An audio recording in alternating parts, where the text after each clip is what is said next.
All right, hello everyone, and welcome to today's webinar about the general principles for coding of medication errors.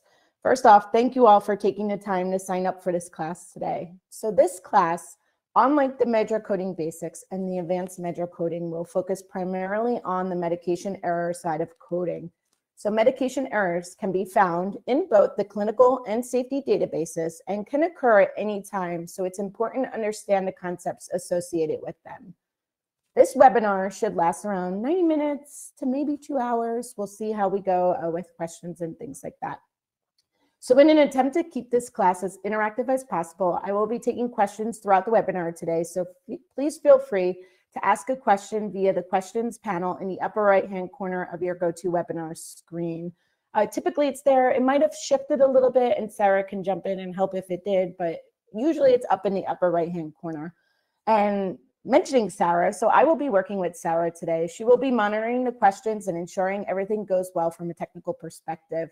So I just want to say thank you for all of your help today, Sarah, for making this webinar possible. And she has also given everyone temporary access, like she mentioned, to the browser today for those that do not have access to their own browsers. So the information can be found in the chat area, as she mentioned earlier. So please be sure to log into the browser before we begin, as it will help to make the class more fun and interactive, and you can follow along and practice while I go through the information. I always find it helps to follow along using the browser. It helps me at least to remember things after the class is done. You get like kind of the, visual of yourself going into the browser, and then it kind of like a memory trigger later on. So there is typically a lot of information given. So like I said, it helps as a way to trigger your memory. And as Sarah mentioned, this webinar will be recorded, and as long as the quality is good, it will be available on the YouTube channel.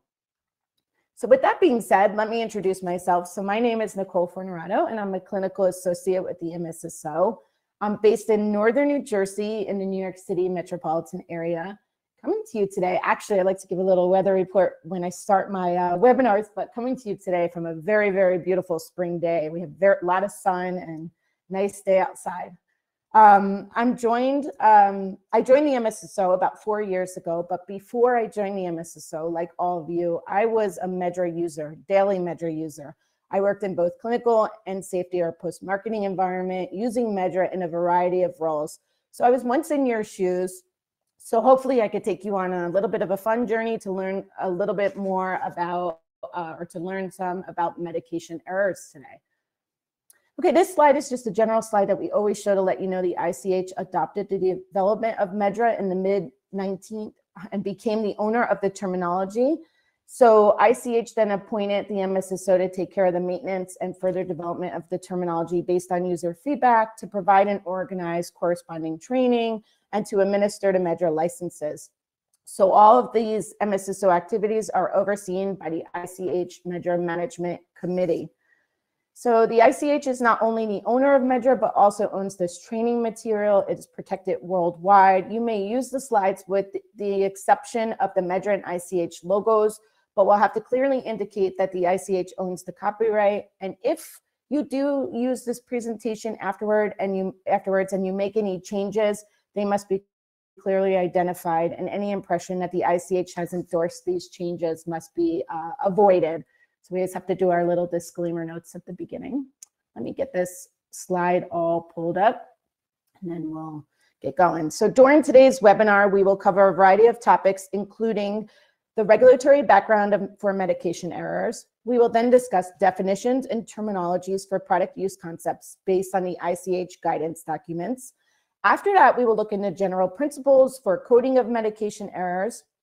Next, we will apply these principles and exercises using the MedDRA browser. Oh, and I forgot to mention that when I was mentioning it earlier, it's also important to log into the browser because we will be going through some exercises, a couple throughout at the towards the beginning, and then we'll be going through 5 exercises at the end that will require you to be logged into the browser. And then finally, we'll conclude with question and answer session. But like I mentioned at the beginning, I like to take questions throughout, so we might not need that question and answer session at the end, just for anything outstanding. So I know we mentioned Poll Everywhere today. We will be using that tool. So I have a slide here where you can log in. If you can do so now, you can either log in by going to www.polev.com/NicoleF, or if you go that way, what you would do, this is the screen you will see. You could just click join. You can skip anything else that's mentioned on there. This is an anonymous tool. I do not know who's entering what or who's saying what, so please feel free to give it your best guess. Everything you do in here will be completely anonymous. Or if you are more comfortable or you want to use your phone to do these polls, you can use the QR code that is here. I'll give everyone a second to kind of get logged in before we get going. And just let us know if you have any issue, but I'll leave this up for a second and then we'll get into our first poll.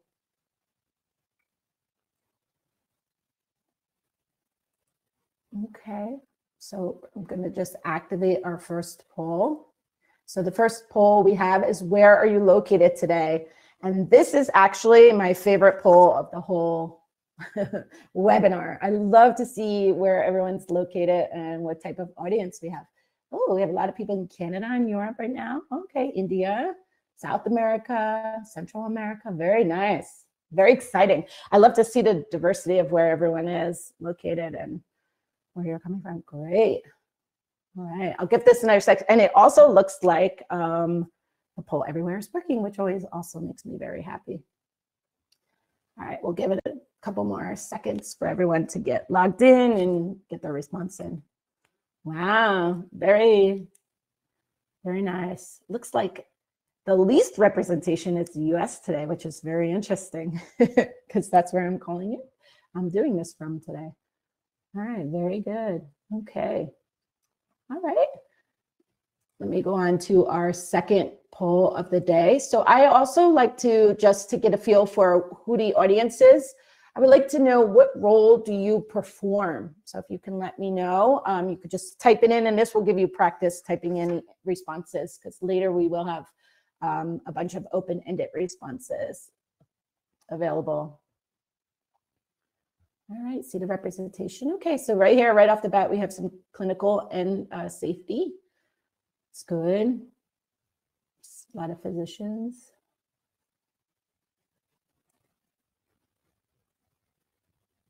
Very nice. All right, we'll give a little more time for everyone to get their response in.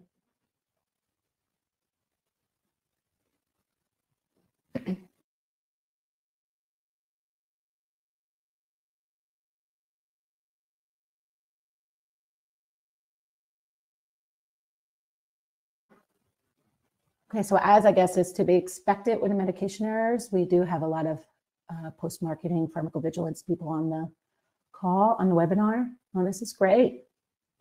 Data managers too, coding managers, great. Regulatory, very nice. Senior medical code. I'm very happy to see coding representation on here as well. Safety scientists, great. A lot of physicians as well, very nice. Okay, I'll give it just a couple more seconds just to get everyone comfortable. Data coder, okay, great.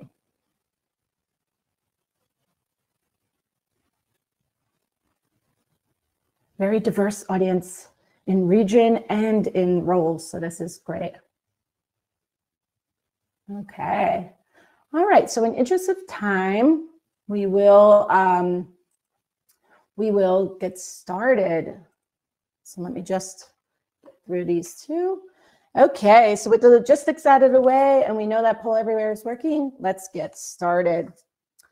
So what we will do first is look into the regulatory background, because this is an important topic that is of interest to many regulatory authorities around the world, right? So an example, in the US, it's estimated that 7,000 to 9,000 deaths occur each year due to a medication error. So the most common reasons for errors include failure to communicate drug orders, illegible handwriting, wrong drug selection chosen from a drop-down menu, confusion over similarly named drugs, confusion over similar packaging between products, or errors involving dosing units or weight. Medication errors may be due to human errors, but it often results from a flawed system with inadequate backup to detect mistakes, right? So very important to understand the background of why we're even doing this. Okay, so medication errors are a critical and important problem in healthcare, and they're not only of great importance for the patients concerned, but also have a huge impact on the healthcare costs. They represent the most frequent, preventable, and as you can see here, it's highlighted on the slide, reason for adverse events in the use of medicinal products, right? And since they are actually preventable, they are in the focus of the regulatory authorities. So depending on countries and regions, they support the recording, coding, reporting, and evaluation of these errors in order to gain new insights into the extent and causes of medication errors. So in order to develop improved strategies for their prevention to protect patient safety, but also to reduce healthcare costs, right? Because the costs associated with medication errors could be much better used in other areas of the healthcare system. So there have been lots of regulatory initiatives around medication errors. These initiatives led to an adaptation of MedDRA, right? So this adaptation consists of new terms being added, as well as the restructuring of the hierarchy to better support specific coding. And of course, after coding is complete, the data retrieval and analysis of that data. So medication errors and product use issues, etc.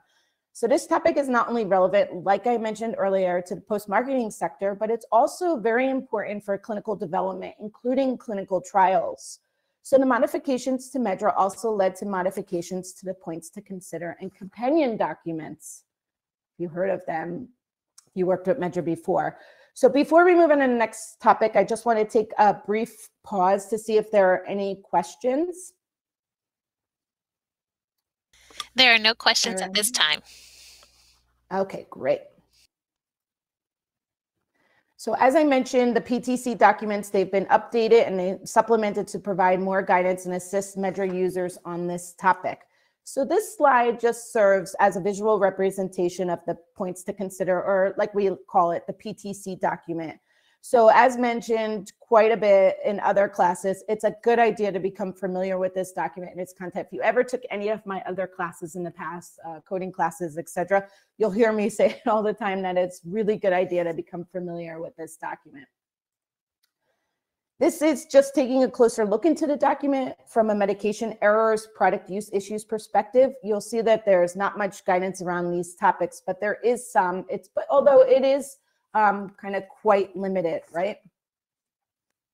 So what did we do here? So while the PTC is a great document, it is very important to become very familiar with it. When it comes to medication errors and product use issues, it's important to note there's another document available. Yes, I know, another document, but we do have one that provides more detailed information, examples, and guidance. So unlike the PTC, the companion document, it's not updated every year, but instead it's updated as needed, even though it is a living document. So here's the cover page of the new version 3. It was released in September of 2024, and amendments were made to the medication error section and new examples were added. It's also a new chapter was added addressing manufacturing and quality system issues, meaning product quality issues that are caused before the medicinal product reaches the actual medication use process.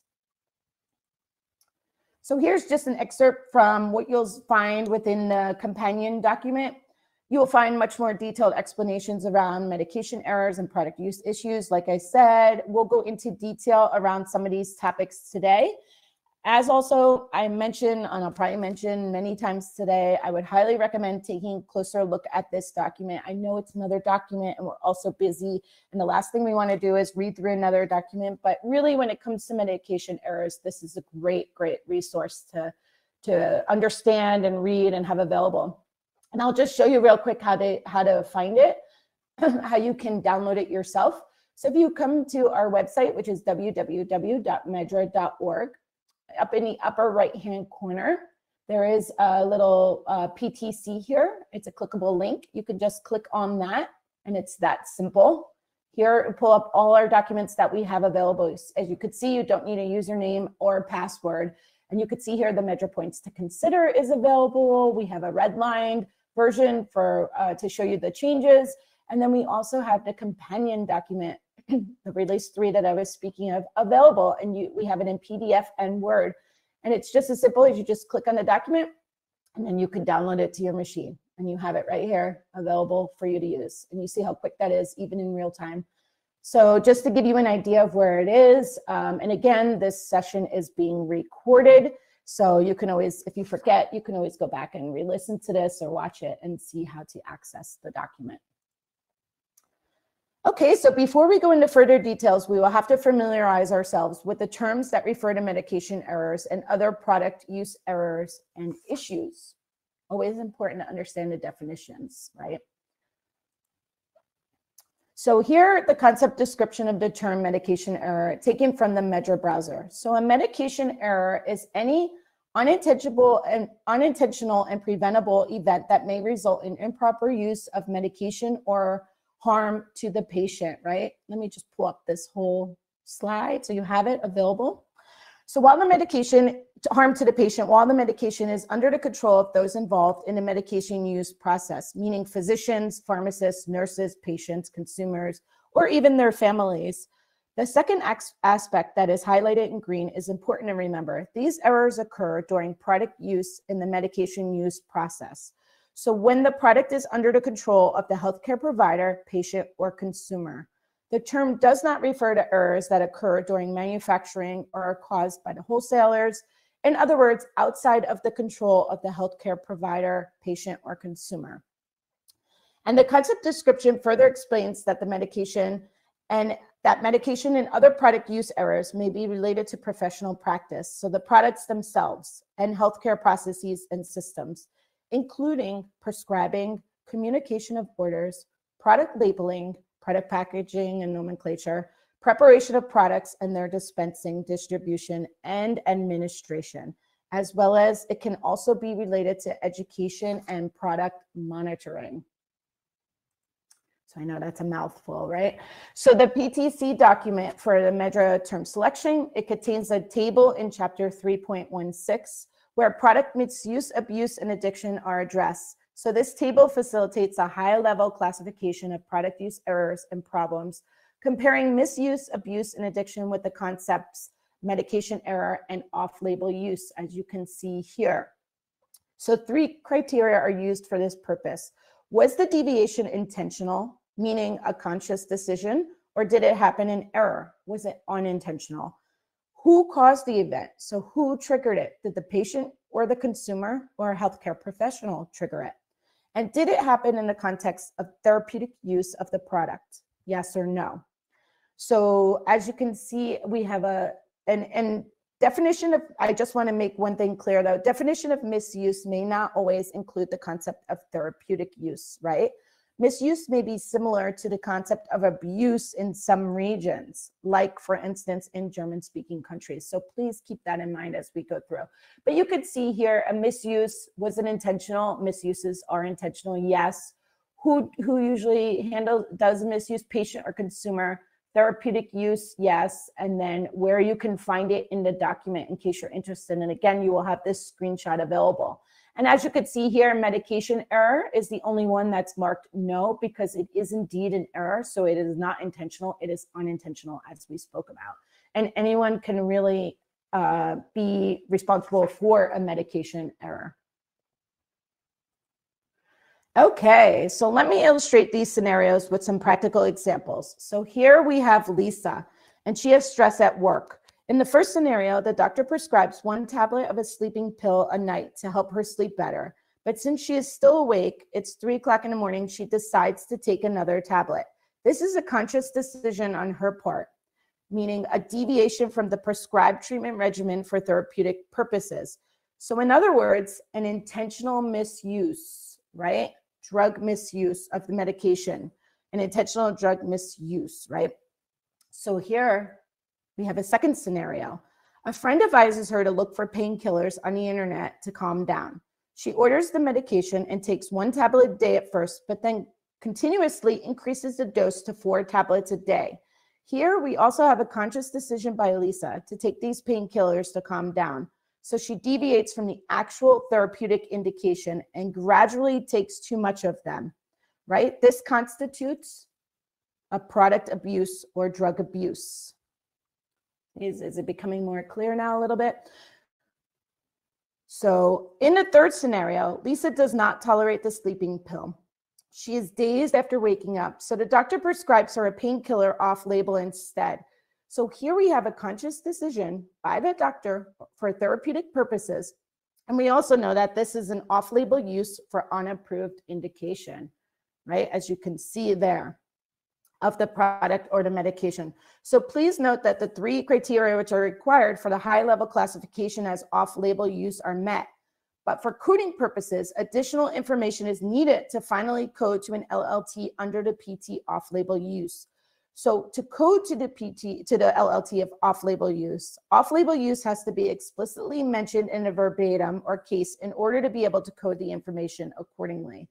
Why is that? It's because off-label use refers to the unapproved use of an approved drug in a specific country, right? And this information is not available for coders in most instances. So coders shouldn't make that decision unless off-label use is explicitly reported. Related guidance can be found about the PTC as well as the companion document around off-label. And we'll go into it a little more detail as we go through this presentation. So finally, in the fourth scenario, Lisa suffers from forgetfulness due to the stress she is experiencing at her workplace. She also forgets that she has already taken her medication one day and takes it a second time. This is unintentional, but happens in the context of therapeutic use. So this scenario represents a medication error, right? She forgot, it was unintentional, so it's a medication error. Let me just pull up, I like to pull up the whole slide first so that you have a visual when I'm going through each scenario. So the following flow chart visualizes this decision-making process. And you will see this chart a lot today as it is the basis for decision-making. So we will be using this whenever we go through examples and throughout the day. So here are the 3 core questions you should ask. Intentional or unintentional? Caused by whom? And in the context of therapeutic use, yes or no? So let us assume that the unapproved product use took place intentionally. This may be decided by the healthcare professionals or the patient's consumers, right? So if this is a conscious decision by the healthcare professional and for therapeutic purposes, we classify these events as off-label use, as you can see here. These 3 criteria are required for the high-level classification of off-label use. But remember, additional information is needed to finally code to an LLT under the off-label use, as we just discussed. If an intentional deviation from the product information originates from the patient or the consumer, as you can see here, and happens in a therapeutic setting, we classify this as intentional product misuse.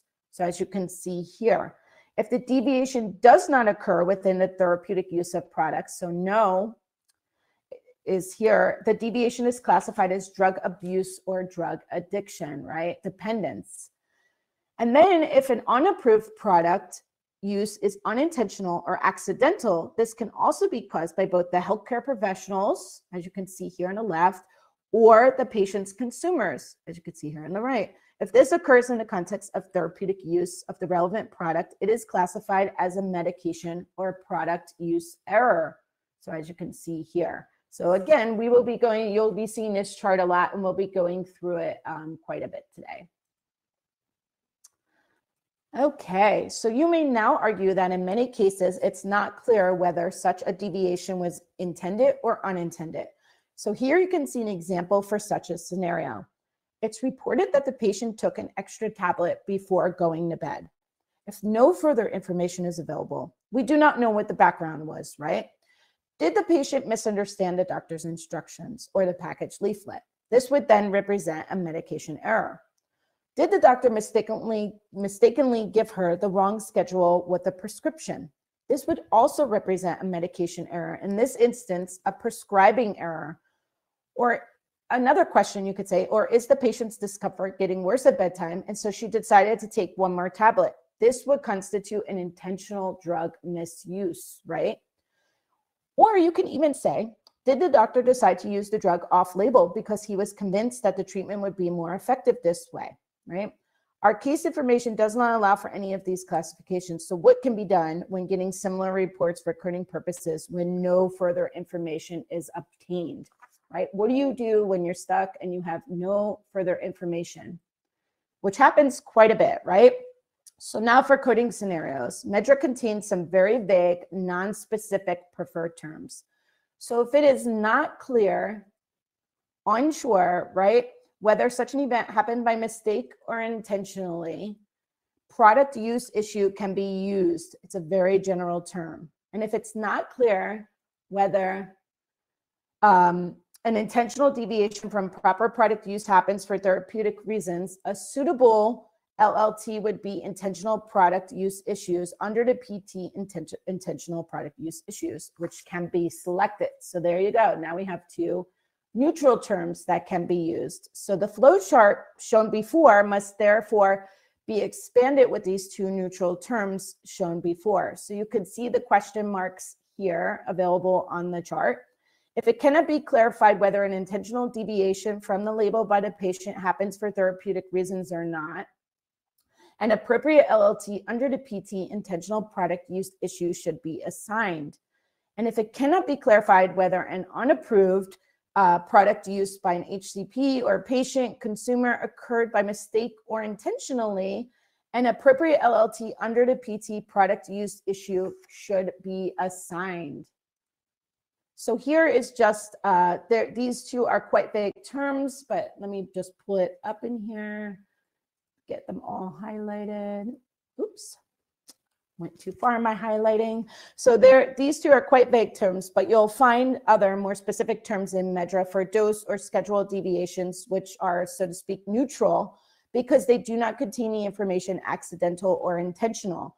They can be chosen in combination with other MedDRA terms for intentional misuse, off-label use, etc., or medication errors, and which allow us to capture the details of what actually happened when no suitable combination term can be found. So in this screenshot from the MedDRA browser, you could see some of the neutral PTs, like extra dose administered, inappropriate schedule of product administration, incorrect dose administered, etc., etc. So again, you will have this screenshot for you after the presentation. So in order to efficiently and effectively search for suitable MedDRA terms for verbatims that relate to unapproved product use, deviations from the approved product information, the label, it's relevant to understand MedDRA's structure and rules and the details of the guidance documents. But it's also important to make yourself familiar with the MedDRA browsing tools or your own in-house MedDRA browser if you use that. I'll now show you the browser and just show you how you can access some of these terms. Just give me 1 second. I'm going to pull up the browser. I'm using the desktop browser today for demo purposes, but please feel free to follow along on the browser, the web-based browser that you should have access to. Sarah provided it. If you do not, please put a note in the question or chat section, and Sarah will make sure that you have that. So what I'll do first is we are interested in medication errors. So what I would like to do, I have here highlighted the HLGT. I'll also highlight the HLT, the PT, and the LLT, right, levels. We're interested in medication errors today. So I'm just going to do a quick search. Best thing to do, always search for what you're interested in on medication errors and see what pops up. As you can see here, it starts with the lowest level. But today I'm going to go see what the highest level is and kind of look underneath that. So you could see here, we do have an HLGT available of medication errors and other product use errors and issues. Okay, that seems of interest. If you want to see what SOC it is, you can open this plus sign and you could see it falls under the SOC of injury. But what I want to do here is see what else is available in the browser as we saw in the screenshots and stuff. So I will right click on this. I will say go to browser. It will pull me over here to the left side of the screen where I will see the HLGT highlighted. And what I'll do is I'll just open the plus sign to expand to see what kind of HLTs fall underneath. So this is a very good thing to do. Just get yourself familiar with what terms are available within the MedDRA browser. And as you can see here, we have everything from accidental exposures to product monitoring errors and issues, to product dispensing errors, et cetera, et cetera. And you could just open these and you could see what PTs may fall under an individual HLT, and then as well as what LLTs, which again, if you're doing analysis of this data, you'll be more focused on the PT. But if you are coding, and I did see, which made me very happy, we do have a lot of medical coders on the line as well. or case managers, etc. And you will be coding to the LLT. So it's important to look all the way down the hierarchy, see what's available, see what the closest match to your term is. And you can look around here for all of these different HLTs under the HLGT. You could see here we also have an HLGT of off-label use and intentional product misuses, right? We discussed that already today. We saw that come up. So you can take a look under here and see what's available. And again, you can go all the way to the LLT level. And we also have an HLGT of overdoses and underdoses, which is also very important to keep in mind. And again, you can see these all fall under the SOC of injury. So if you're interested in overdoses, you can see what PTs we have available, underdoses, what PTs we have available. And then what I wanted to show you was I am actually going to go to the HLGT of psychiatric disorders. I'm going to pull that up. I'm going to right click like I showed you and say go to browser. And then I'm going to actually open this up to show you underneath here that we do have an HLT of substance related and addictive disorders, which may be of interest, right? In this case, if it is an intentional misuse, right? So you can open this and see what's available under there. And then again, look further to see what else is available within the browser. So it's important to keep in mind, and that actually falls under the SOC of psychiatric. So it's, when doing your searches, you can always, if you didn't know that you could say, how can I find that if I didn't know it fell under psychiatric, right? Well, you may be looking for, say, substance or even addictive, right?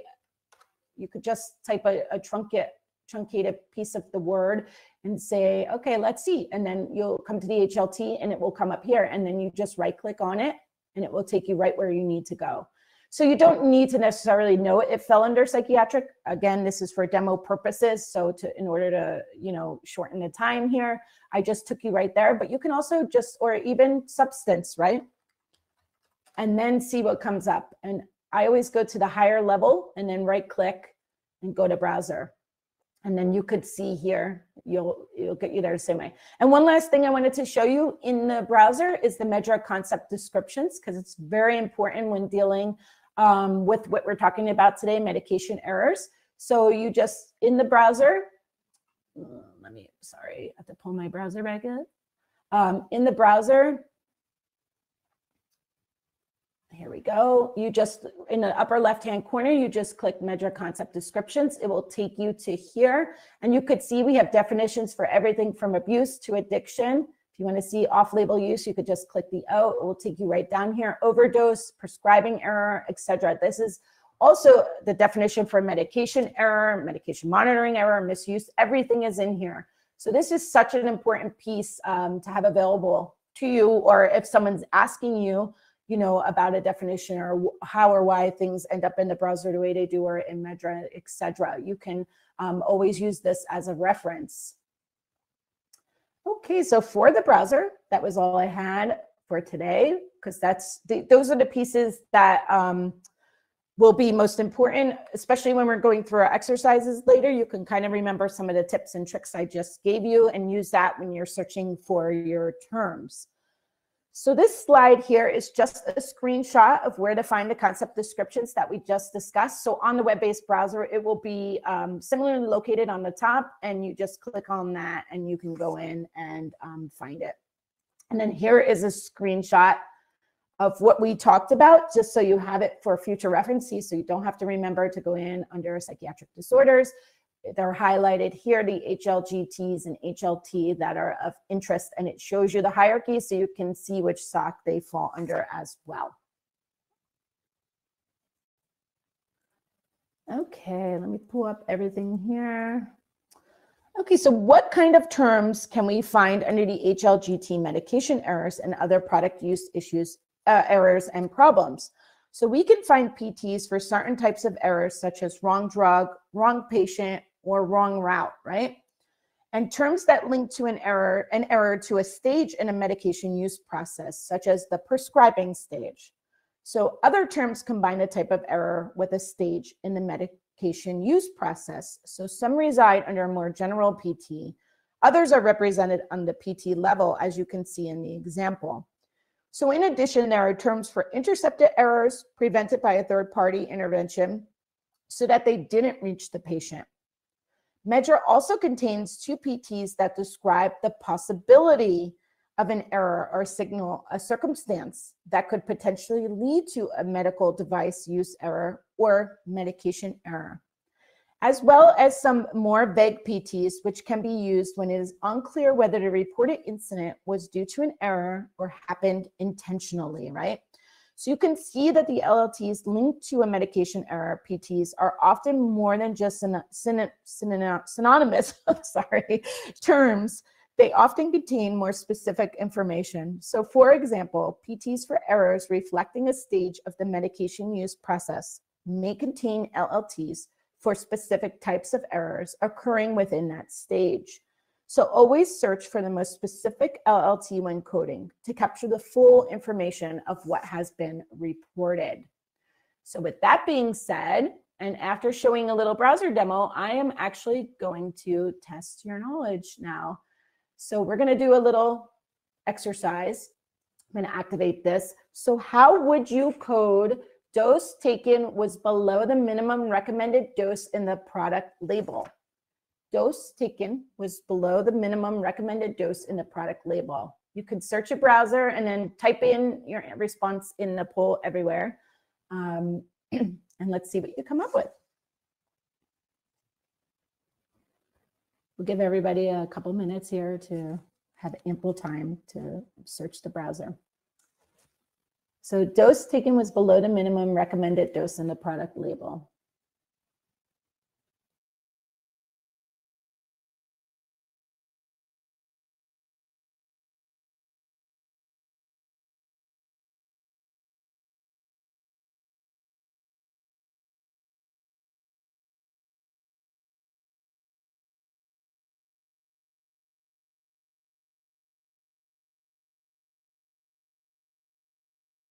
Well, it looks like so far we have no variety. Everybody's agreeing.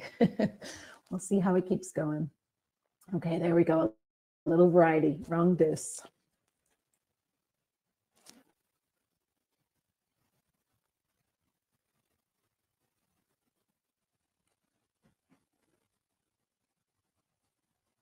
All right, it looks like.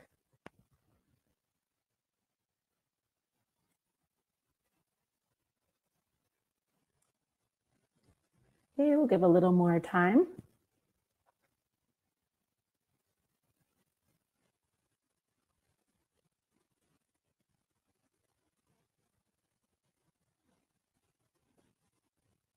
All right, decreased dose administered.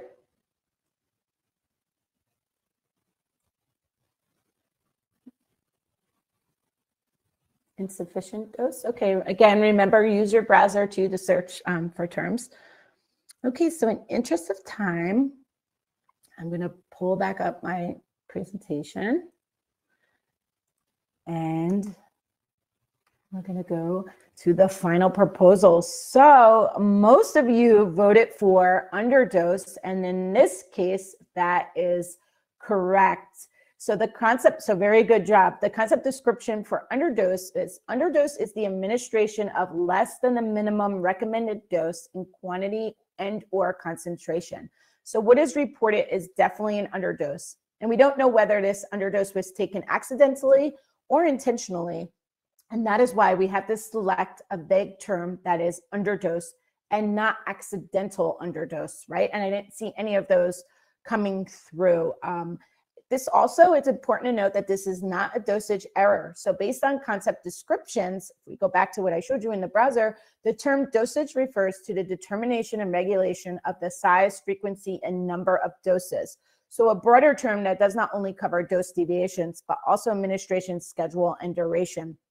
And the LLT, drug administration error, is much too vague, right? So in this case, very good job for all of you who chose underdose. So I do have one more poll for you. Let me get back over here. Sorry, I'm working on multiple screens, so you may see my arrow going crazy for a minute. Just bear with it. Okay, so the next question I have is, inadvertently took excessive dose of the prescribed pill. How do you think that should code? What LLT do you think that should code to? Give everyone a little bit of time.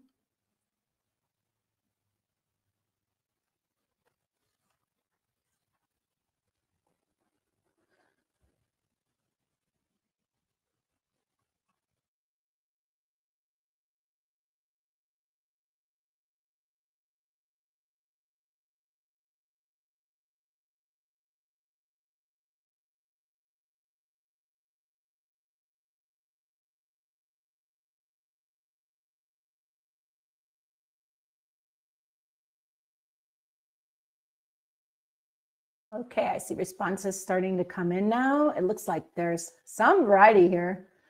We have a couple different choices coming in so far. Let's see what else we get.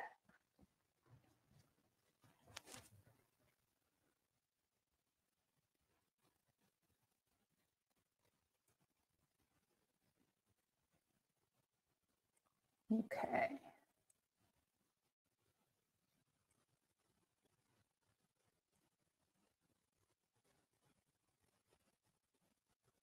Looks like so far accidental overdose is winning, but we'll give a little more time for everyone to browse.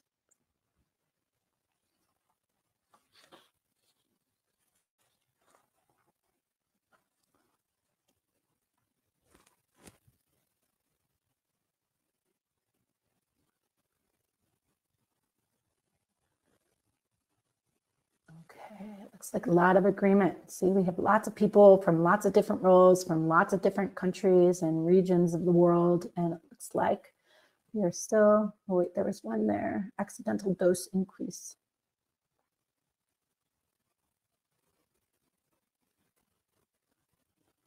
Okay. Overdose, okay. So I see a lot of accidental overdose and overdose. So I'm going to go back to my presentation now. So inadvertently took excessive dose of the prescribed pill. So in this case, the final suggestion would be accidental overdose. Linking to the PT, accidental overdose. So in this case, we are told that the excessive dose was taken inadvertently. It specifically stated that in the reported term.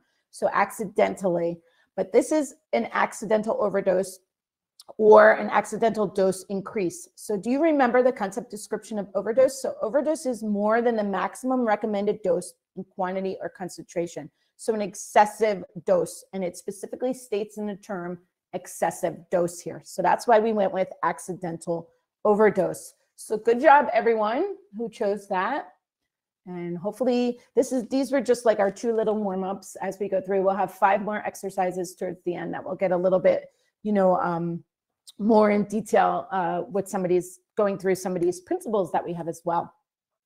So now that we made ourselves familiar with the classification of medication errors and other type of product use issues, we're going to have a look at some of the general principles for coding of medication errors. And even if you are not a coder yourself, the coding of these medication errors is very important to understand. So when you do see this on the back end, after the coding is done, say you're a physician or safety scientist, and you're looking at this data from an already coded perspective, it's important to understand these general principles so that you understand why something may have been coded a certain way, or maybe something was coded inappropriately, and then you can have a suggestion based off these principles for why you think it should be coded to a different way, right? So with that being said, before I start on the principles, I'm just going to check in with Sarah and see if there are any questions.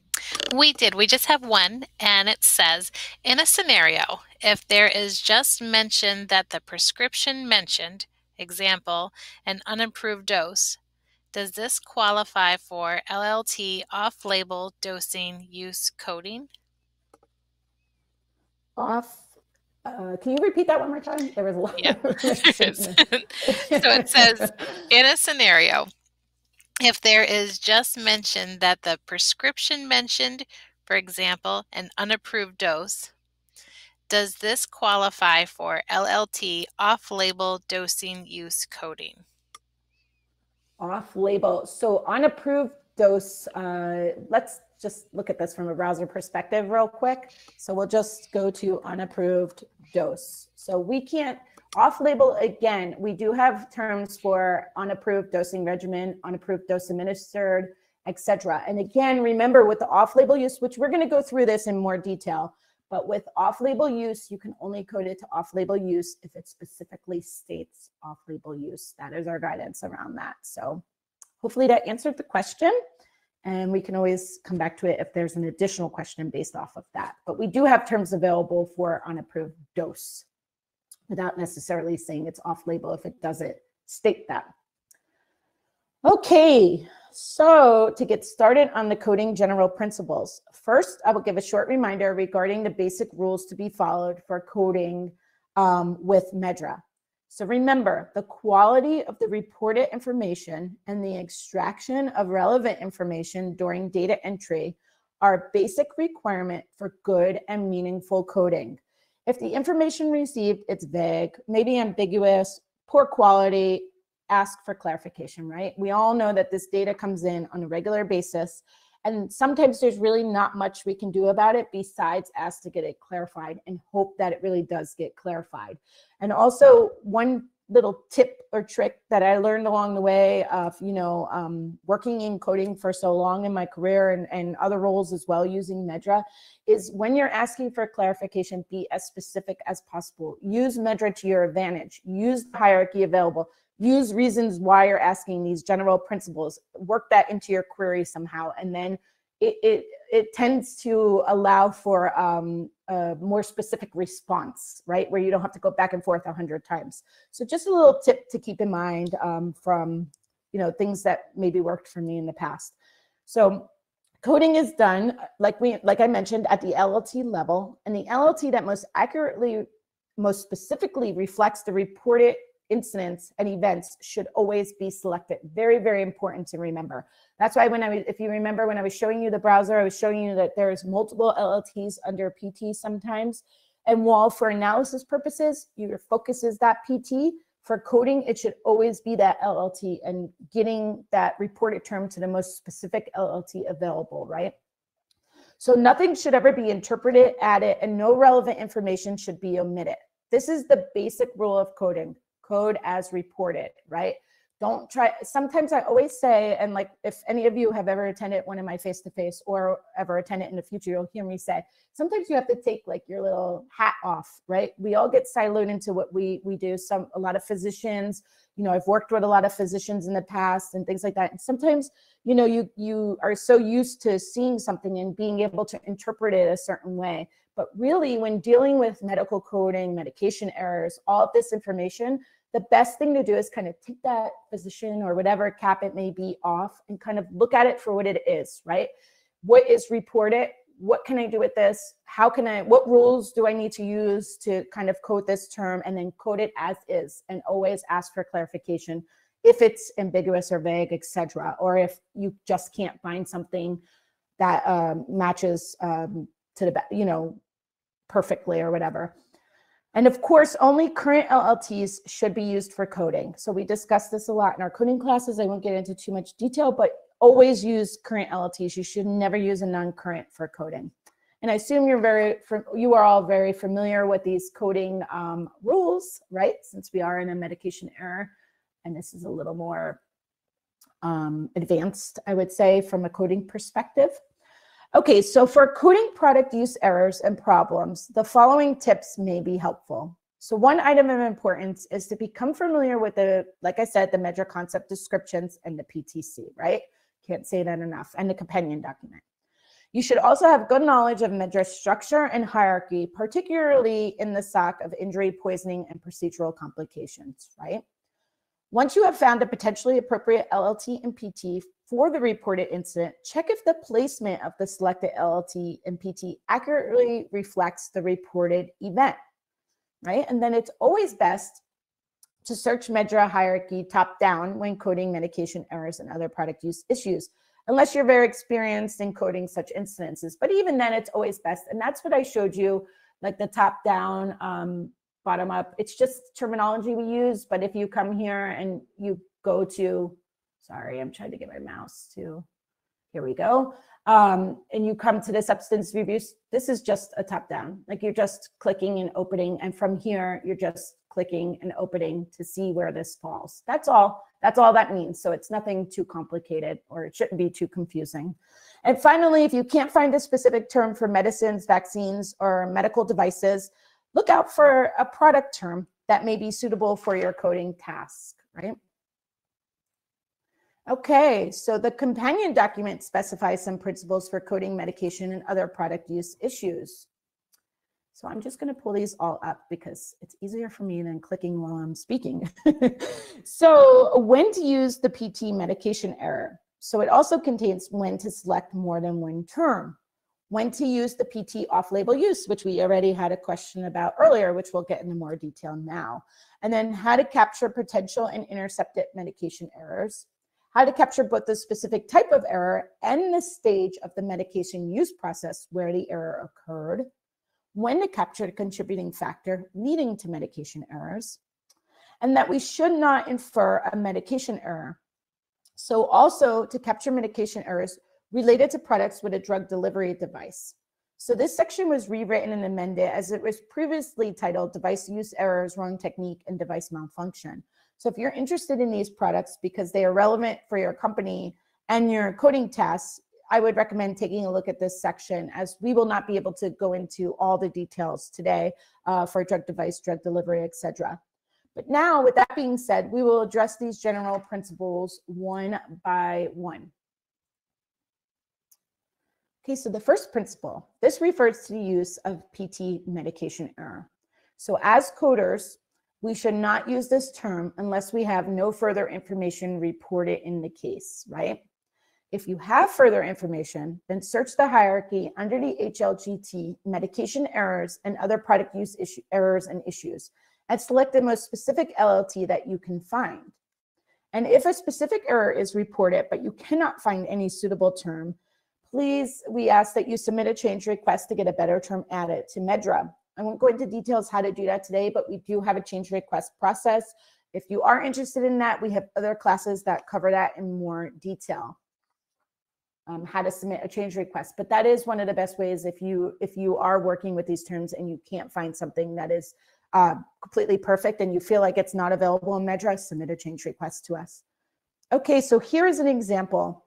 If it is only reported that a patient inadvertently didn't use the medication as prescribed, no further information is available, then of course, as mentioned, we're going to use the LLT medication error, which is grouped under the PT medication error.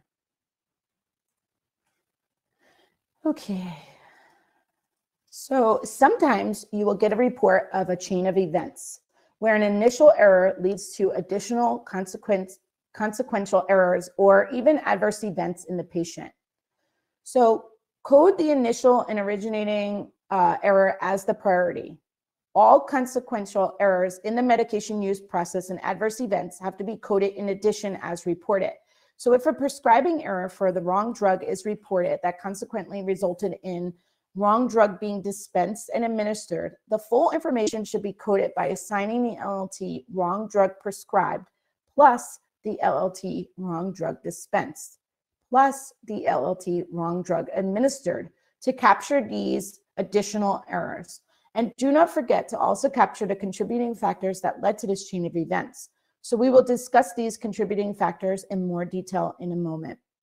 But as mentioned on the bottom here, avoid double coding the same error when it does not add additional information. So again, and so when we say split coding, basically I know in clinical, you are not able to just like split a term and code it.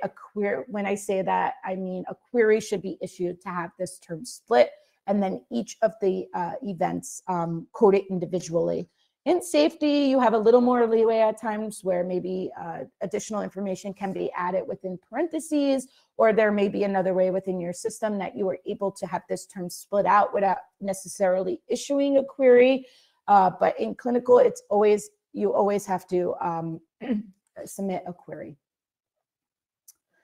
Okay, so again, example for this principle, it's reported that a nurse miscalculated the dose and the patient received 40 milligrams instead of 20 milligrams of his medication. He experienced severe hypotension. So we would capture the initial error with the LLT, drug dose calculation, right? The PT is the same. The subsequent administration error with the LLT, incorrect dose administered, and of course, the resulting adverse event, which is the hypotension. In this case, the PT is the same. It's a chain of events, starting with the dose calculation error that leads to the administration of an incorrect dose, and finally, it led to an adverse reaction in the patient, the hypotension. So as you can see here, all of this is very important, and it all one led to the next, led to the next. So it's important to capture each of these and have them split out and code it individually and have them available for your analysis. Okay, so the next principle refers to off-label use. So always consider the criteria and information required to select a term under the PT off-label use. So off-label use relates to situations where a healthcare professional intentionally prescribes, dispenses, or recommends a product for a medical purpose, not in accordance with the authorized product information. So it has to be an HCP, right? It has to be intentional and for a medical purpose in the context of therapeutic use. So these are criteria that must be met for the high-level classification. So the highlighted sentences that I have here on this slide were added to the points to consider that was released in March of 2023 and 24, and related guidance can also be found in the companion document.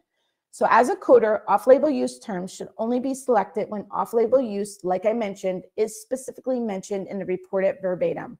So coders should not take this decision when only 3 criteria, intentional, for a medical purpose by HCP, are met, because it needs more specific product knowledge and information about the country of origin, the reported case, the local regulations. The product information may differ between regulatory regions, right? We all work in a very worldly environment now, so we have to consider all of these different things.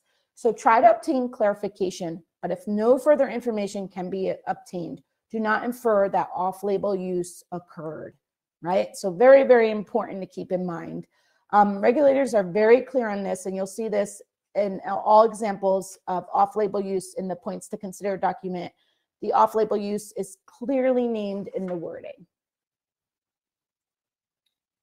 Okay, so let's look at an example. It's reported that a pediatrician decided to use COVID-19 vaccine off-label for his 10-year-old high-risk patient, although not approved for this age group. So does this verbatim fulfill the criteria for classification as off-label? And is off-label use explicitly mentioned? HCP has caused the deviation. It was a pediatrician, right? He did it intentionally. He decided to do so, and based on therapeutic considerations.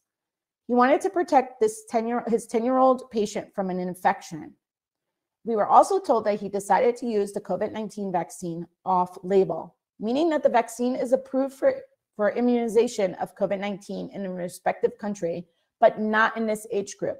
So the most specific LLT for this scenario is off-label use in unapproved age group. And again, that goes to the PT off-label use. And again, you could type that into your browser if you want and follow along as we go through these examples and look around and see what else is available in there.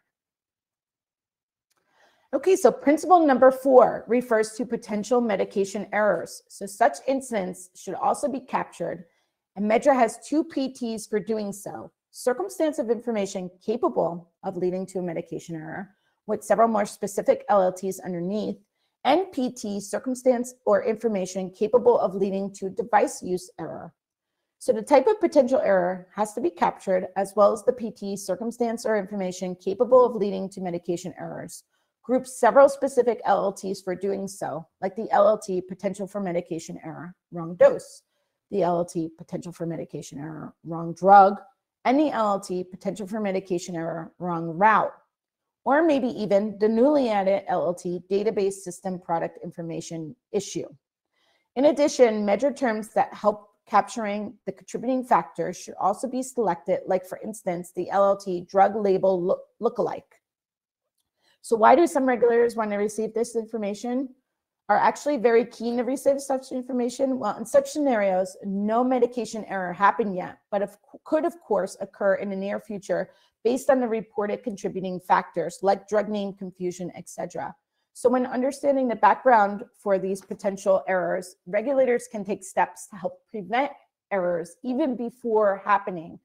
So depending on your local regulatory requirements, do not omit such information, but capture all relevant information when receiving similar verbatims and code both the potential for an error by selecting an appropriate LLT under one of these PTs.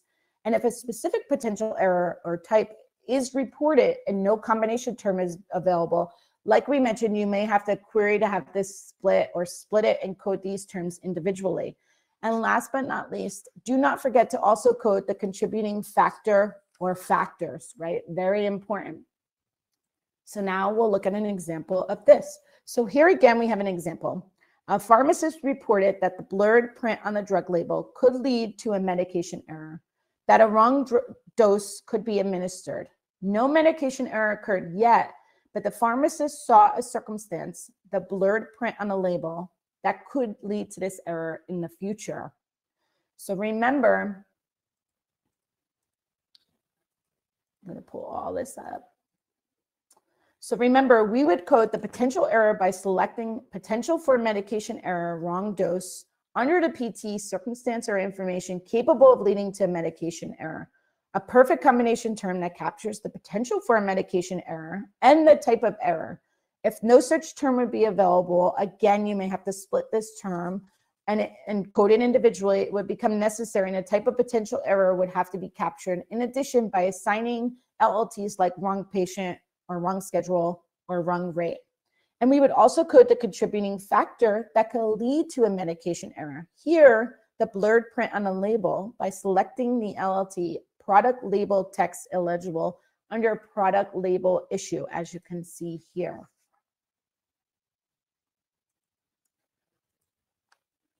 Okay, the next principle, sometimes medication errors at the earliest stage of the medication use process are prevented from reaching the patient or consumer. So a medication error occurred during prescription, preparation of the medication, etc., but it's detected and intercepted by an active intervention of an additional person.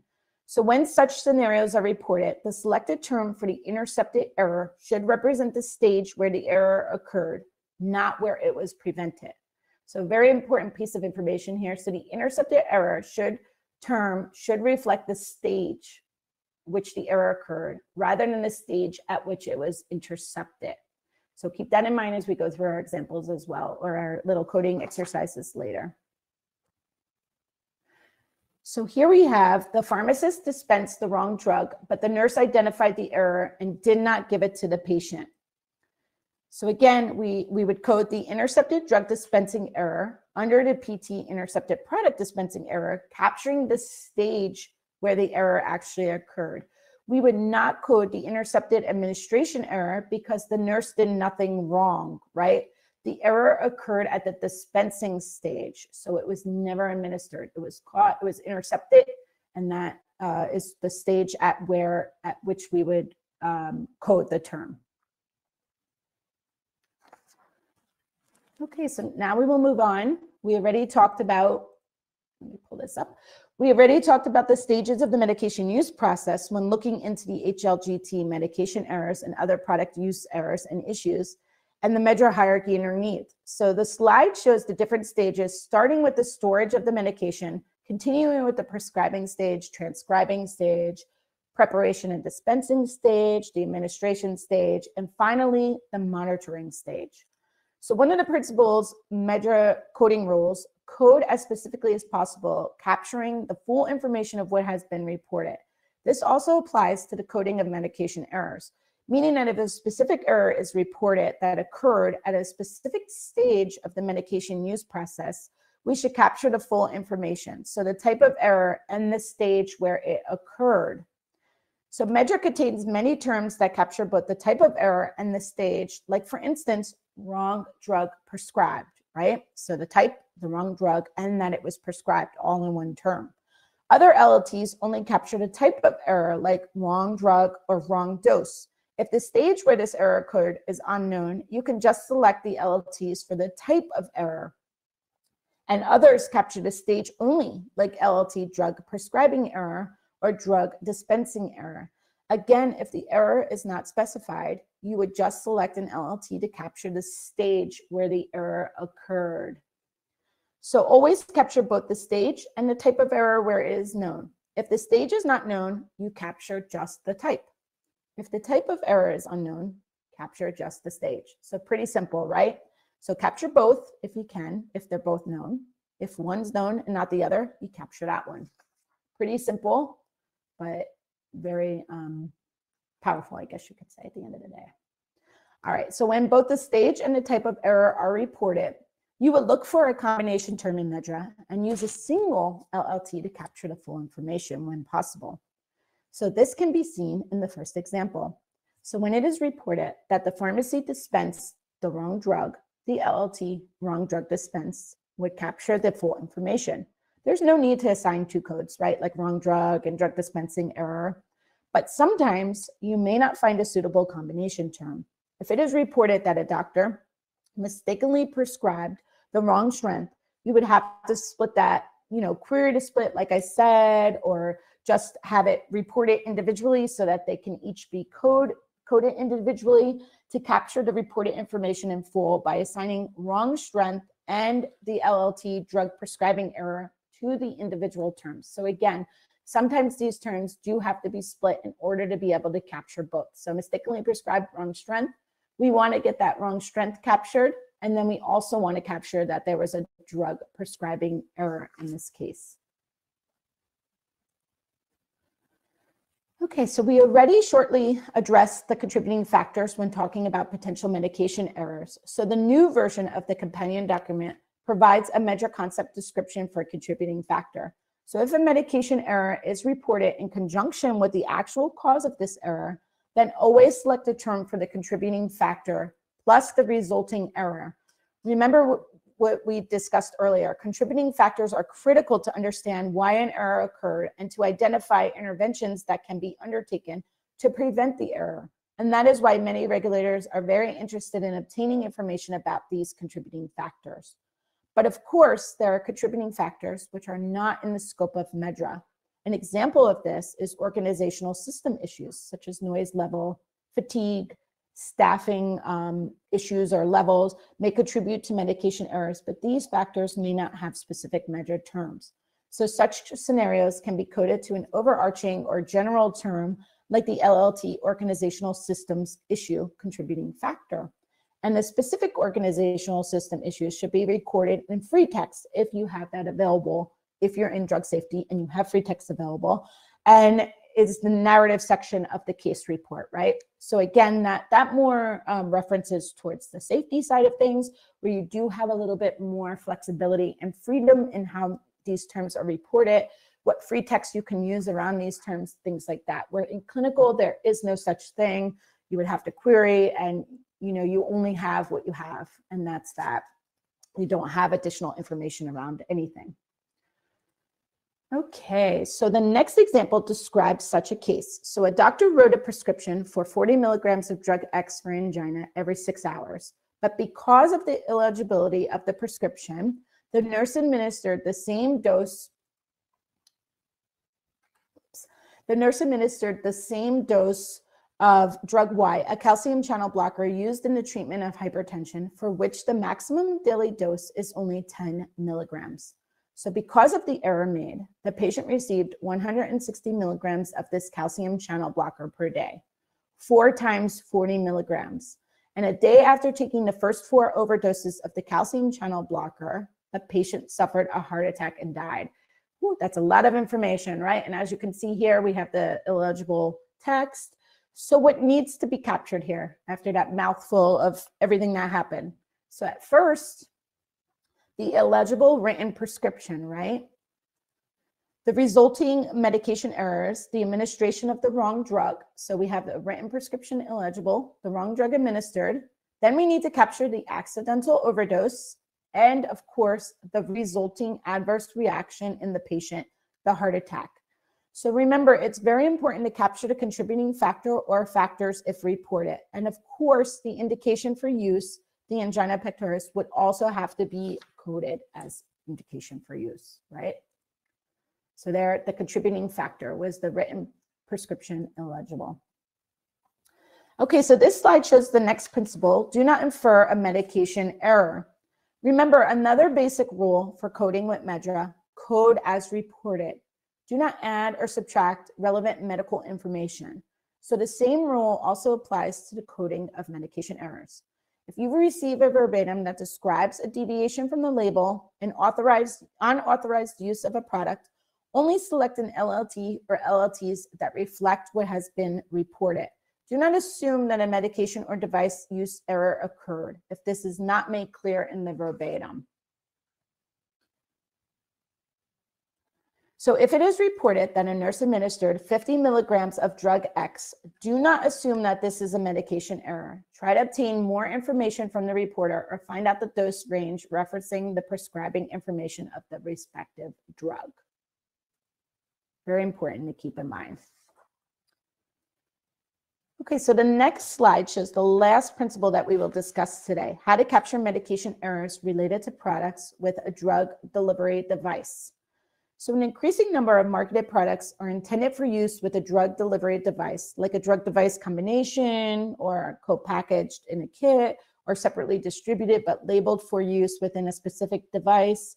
Similar to what we already discussed for medications, safety reports for these products may relate to medication errors, to complications when using the device, like for instance, needle stick injuries, or to product quality issues, as well as consequent adverse events in the patient.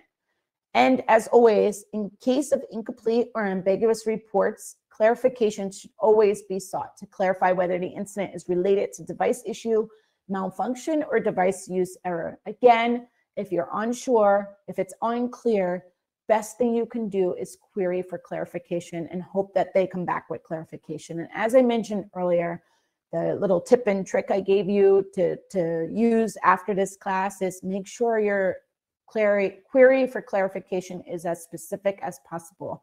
Use MedDRA, use these principles we learned about today to make sure you're incorporating that into why you're seeking clarification, that it's unclear as it currently stands.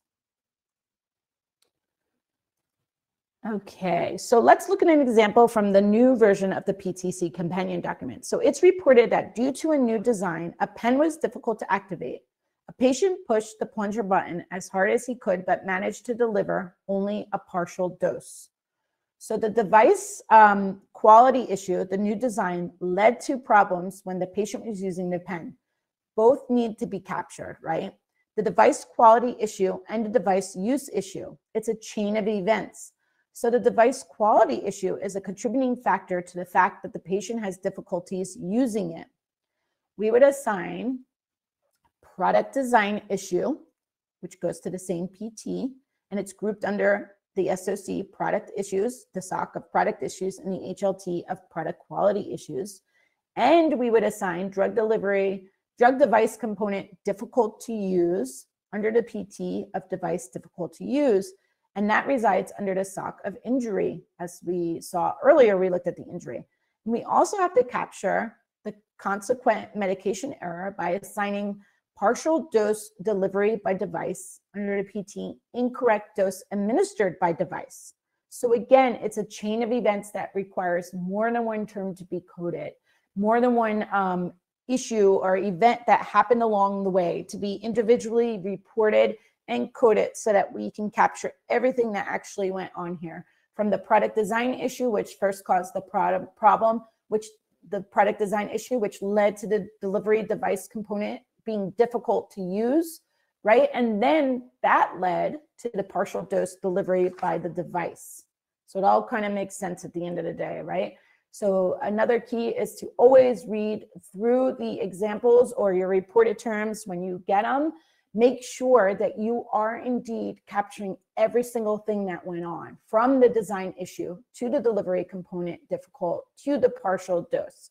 Very, very important. A lot of times I see, or I used to see back in my olden days, when I was doing this every day on a daily basis is that sometimes some of these might get missed. And you can see here how important it is to ensure that all of them get captured and coded. Okay, so now that we went through all the principles, we are going to move on to some coding demonstrations, which hopefully should be more fun for everyone on the line, because we'll get a little chance to use our poll everywhere and give you a chance to kind of give your thoughts on some of these terms. But before we do that, I just want to take a brief pause and see if there are any questions. Yep. Yes, we do. We have a few of them. One is going back to the principle for the number 6. It says, in that example, don't we have a report that the patient died? So do we have to report that the patient died for number 6? 6. They didn't put the specific, this one here? Yes, that one. So death is an outcome, and outcomes should be captured separately. We have the reason for death, which is the heart attack, which would be captured. So. Perfect. I have another one that we might want to take offline. I will just read it and then you can let me know. It says, good morning. Perhaps my question is slightly off topic, but one of our products is consistently prescribed for conditions that are not officially approved, yet these conditions fall within the same category of medical issues for which the product is indicated. As a result, we encounter numerous events coded as product use and unapproved indications, which are categorized under the HLGT, medication errors, and other product use errors and issues. We face challenges during the periodic safety update report, and as we observe all these events under the medication error search. However, we don't believe they constitute true medication errors. Do you have any recommendations on how to address this issue in aggregate reports? Yeah, so let's take that offline. Perfect. Because I can't really, tell you what to do. But we'll take that off. I'll take that offline and I'll get back to you afterwards. That was a lot of information there. And again, it's something maybe I can address it now because I'm not really going to be able to give a better response offline. Like I'm not going to be able to tell you or your company how you should handle things, but maybe use the information you received today, all the principles, everything you learned, and kind of use that to see maybe can we query for clarification some of these things? Maybe can we use one of the principles that we learned to kind of get more information or code it a different way? And again, remember the most important rule of the off-label, stating that off-label must be in there. So I will take another look at that just to make sure I covered everything within there because it was a lot. And I am only human. I only retained some of it. So I'll take a look at it and get back to you. But in the interim, maybe you can hopefully use some of you can go back and look at these slides or go back and watch the YouTube video of what we discussed today and kind of see if that will help with the situation moving forward. Okay, any other questions? Maybe I'll take like one or two more and then maybe we could, if there's a lot, we can save some till the end. Or nope, that was it for right now. That was it. Oh, good. Perfect. So that wasn't bad at all. Great. Okay, so with that being said, we're going to move on to the coding demonstrations portion of this webinar, which is always, I think it's fun. You'll get a chance to see what you think as we go through it now. But let me pull up this slide. Okay, so the first thing you do when you receive reported information is to assess the reported information, right? So first check the 3 criteria for classification. Then I would say check what stage the error occurred and whether it led to subsequent errors and even harm in the patient. If contributing factors are reported, they need to be captured in addition, right? Was the report referring to circumstances that could lead to a medication error, or was the error intercepted before reaching the patient?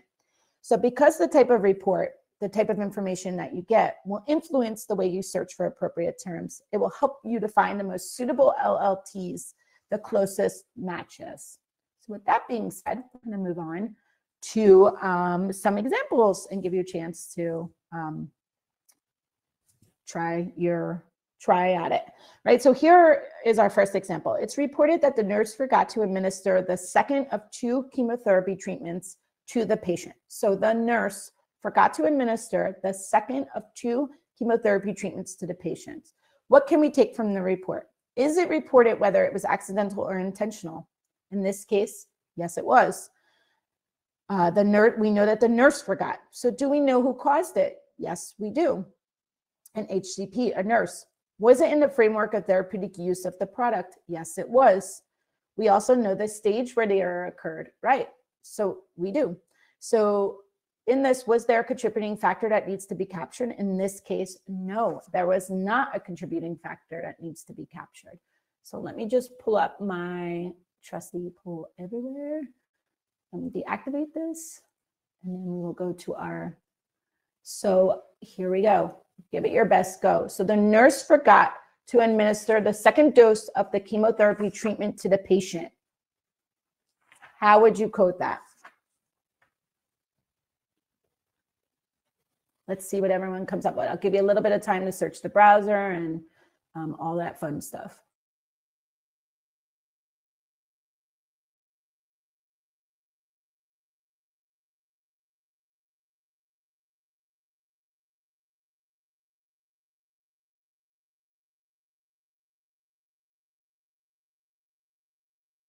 Remember, use some of the tricks that were given earlier, as well as the information we learned in all the principles. So drug dose omission and error, incomplete dose administered. Okay, let's see. Give you a little more time here.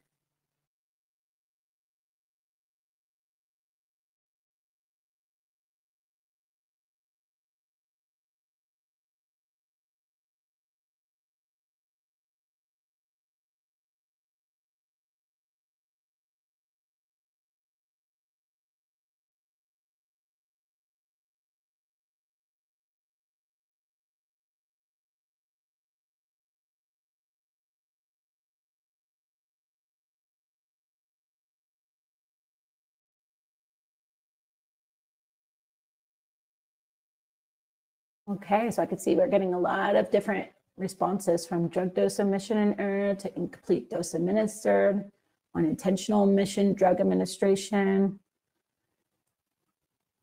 product dose omission and error, accidental missed dose.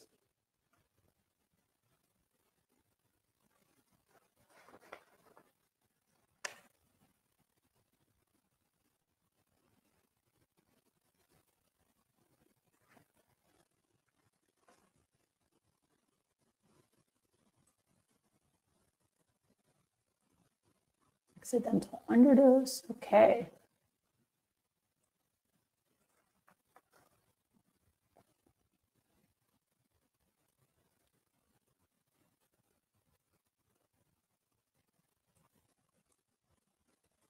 All right, give a little more time.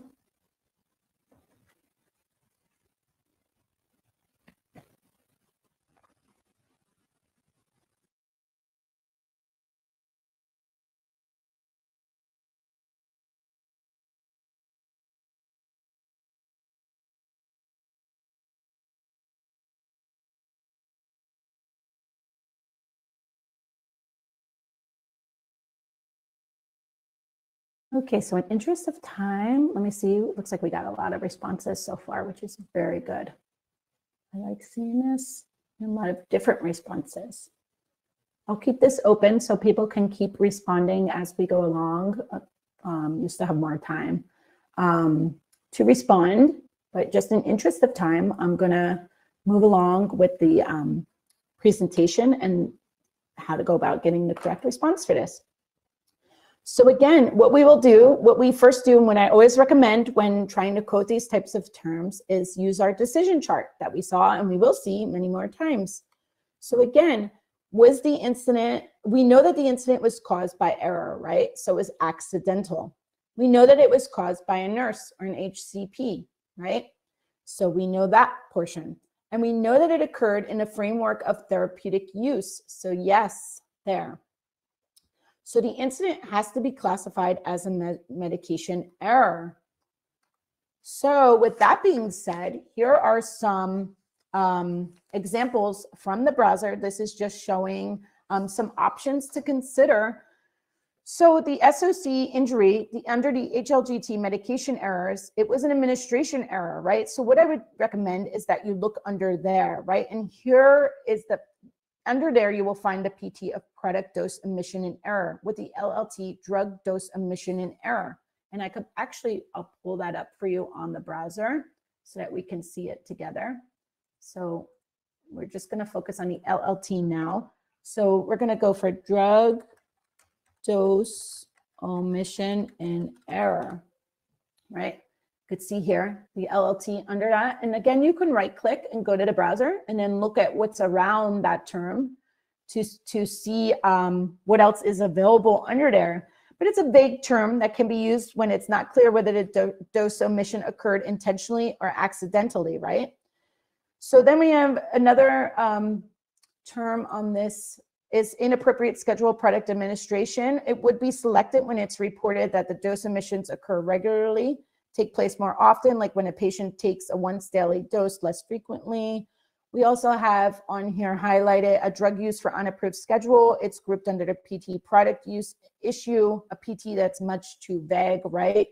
And then again, we can say we have a therapy interrupted can be found under SOC of surgical, and LLTs under this PT, we would say, yeah, this isn't appropriate because it should only be used when the therapy was interrupted due to reasons that are not under the control of an HCP or a patient consumer, like supply insurance, like product availability, etc. So with all that being said, we have the final response here, and the correct response would be a drug dose omission in error.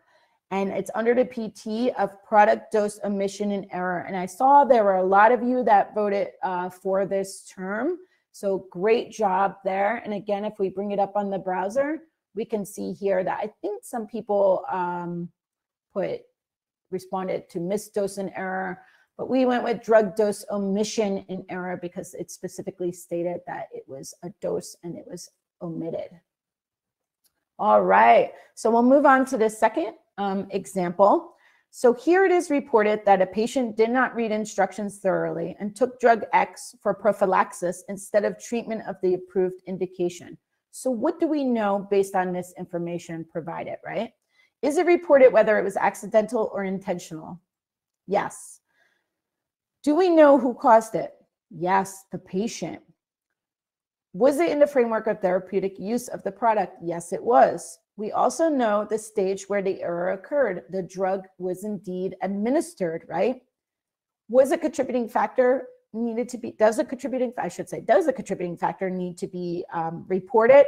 We know that the patient didn't read the instructions thoroughly, but we don't know why, whether he was under stress, distracted, just, didn't pay attention, whatever the case may be, we do not know. So a contributing factor does not need to be considered here.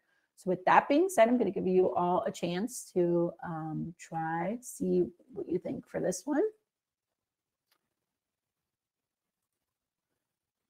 Okay, we'll activate it. So the patient did not read the instructions thoroughly and took drug X for prophylaxis instead of treatment of the approved indication. So give it your best try. And again, put whatever you feel. It's completely anonymous, so we'll have no idea.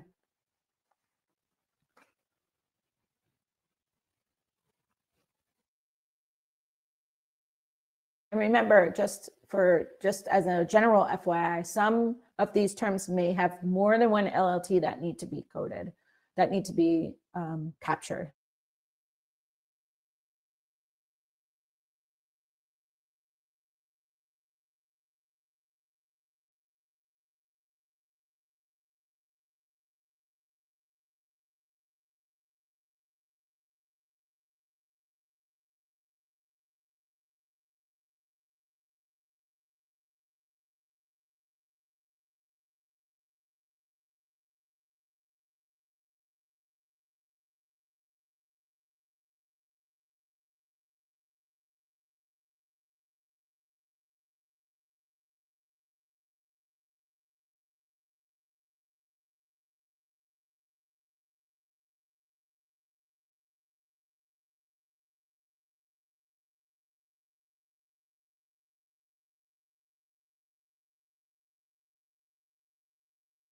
And just as another general FYI, if you need to capture two terms, you can always put them in the same line as well, like with an and or whatever. You may say LLT and LLT, whatever.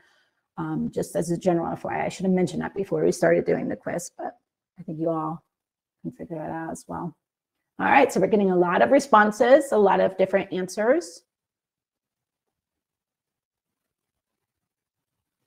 All right. Drug use for unapproved indication, unintentional use, drug administration error, accidental off-label, product leaflet confusion, okay. Submission error and drug use for unapproved indication. Okay, we'll give a couple more, a little bit more time, and then I'll keep this one open in case you want to keep responding. Keep searching while we go through the decision making for it.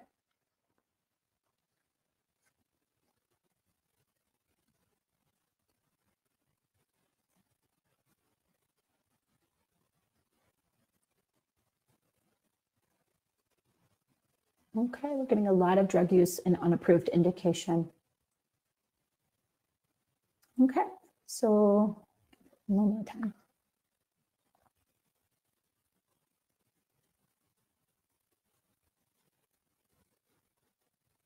I think that's supposed to say product dose confusion, maybe.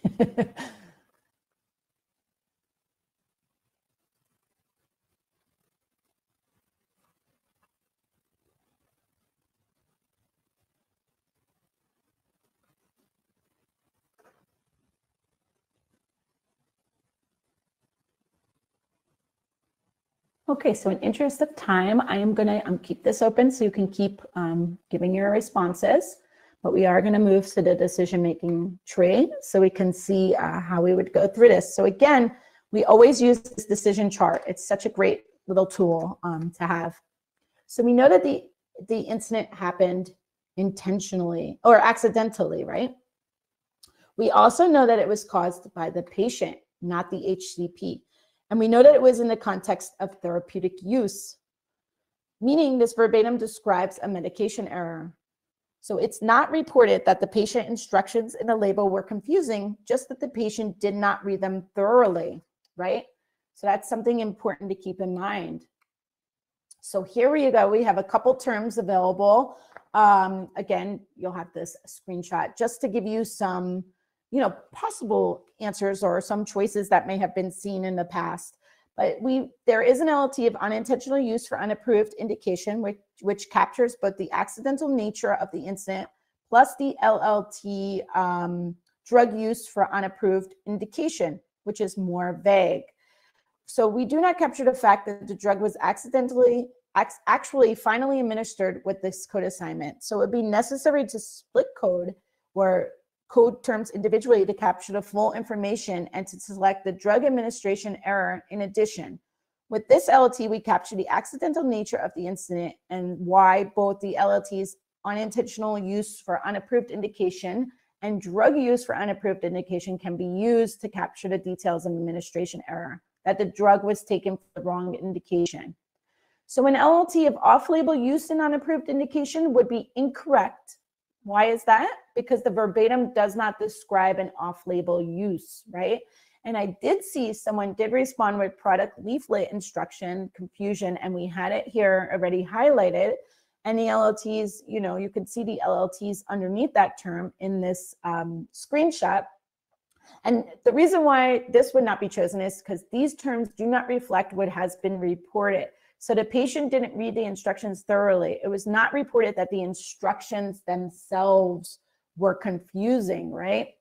So that's important to keep in mind. So with all that being said, the final suggestion is the LLT drug administration error or unintentional, and the LLT of unintentional use for approved indication. It doesn't capture the full, and therefore, we need to also code the drug use for unapproved indication with the argument that the accidental nature is already captured by the LLT drug administration error. But personally, I prefer the assignment of the LLT on the slide because it's the most specific term, and it captures the fact that the drug use for the unapproved indication happened accidentally, which we should always try to capture. So there you go. Okay, we're moving on to our next example, number 3, which would be a patient took more than the prescribed dose to get a better drug effect. So in this case, the patient is taking more than the prescribed dose to get a better drug effect. So was this accidental or intentional? So it's reported whether it was accidental or intentional. Yes, it was reported. We know that the patient consciously decided to take more than the recommended dose to get a better drug effect. So do we know who caused it? Yes, we do. The patient. Was it in the framework of therapeutic use of the product? Yes. And we also know the stage where it occurred, where it was administered. Again, no root cause was provided. So let me pull back up our poll everywhere. See, we still have some terms coming in here. We'll deactivate that. We'll go to our next poll. Okay, so how would you code the patient took more than the prescribed dose to get a better drug effect? What do you think here?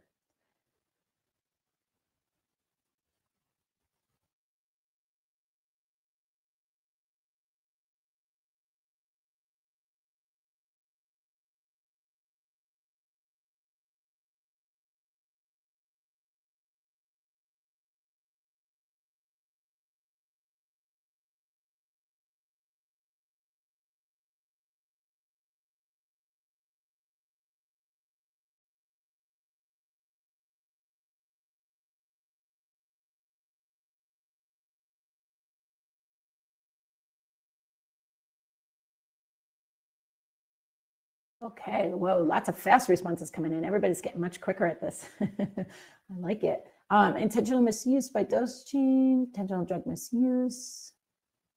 Okay, remember, consider all the information we had and think of our little decision tree.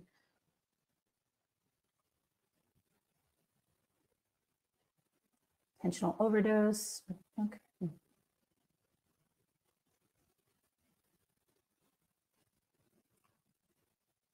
Give a little more time here.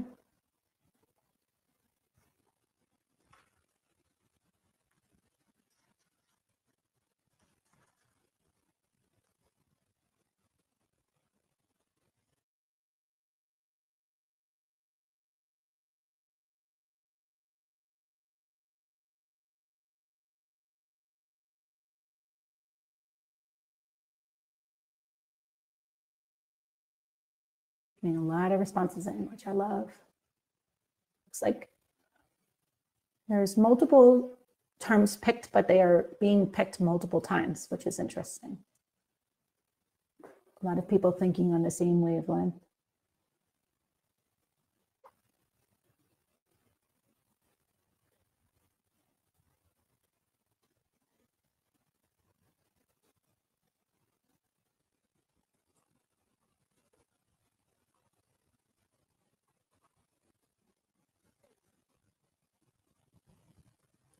Okay, we got a deliberate overdose and increased. And remember, when you're searching the browser, also remember to, you can look at the concept descriptions.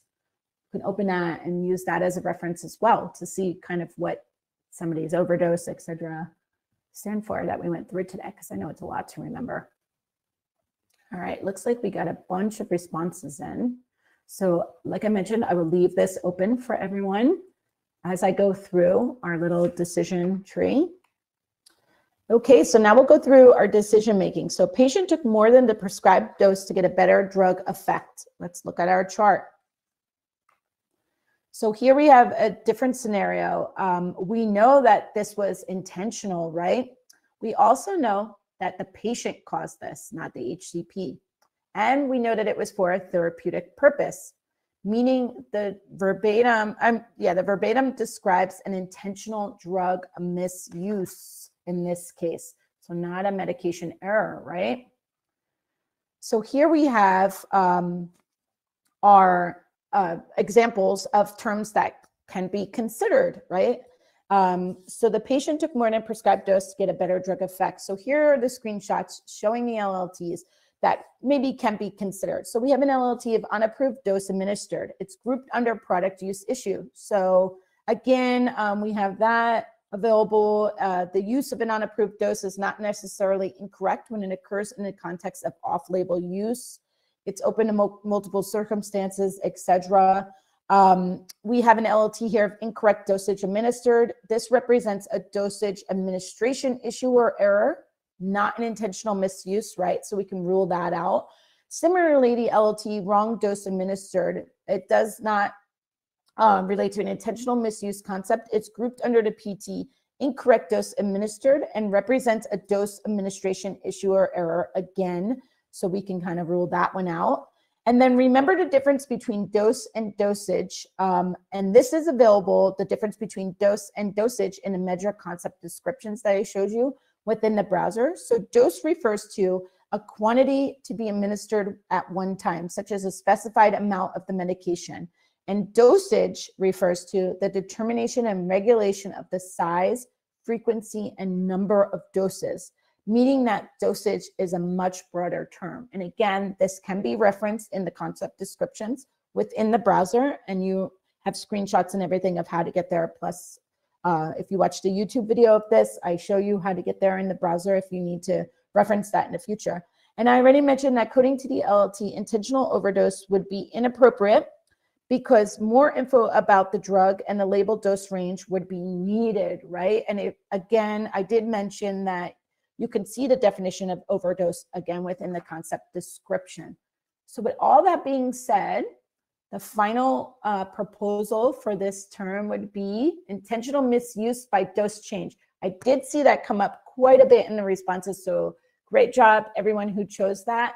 So it was an intentional misuse because they knew they were doing it to get a better drug effect, and it was by a dose change. They took more than the prescribed dose, so they changed the dose.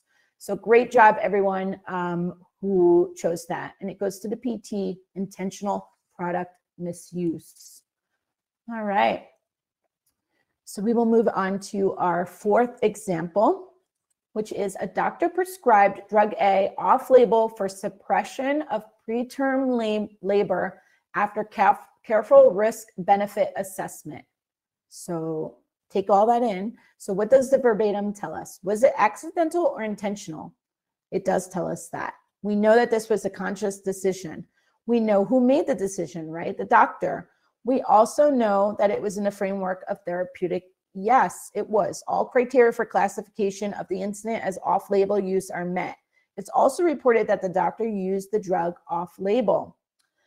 We also know the stage where the issue occurred, at the prescribing stage, right? So the drug was prescribed off-label for a patient suffering preterm labor. And again, some of these key terms that I may be stressing when I speak, like prescribed, off-label, etc. These are words that maybe you can use when you're searching in the browser. You know, type in prescribed, see what's available. Type in off-label, you know, see what's available and see what you could come up with for how to code this. And again, there is no contributing factor that needs to be coded. So let's move along here and pull up our next quiz question.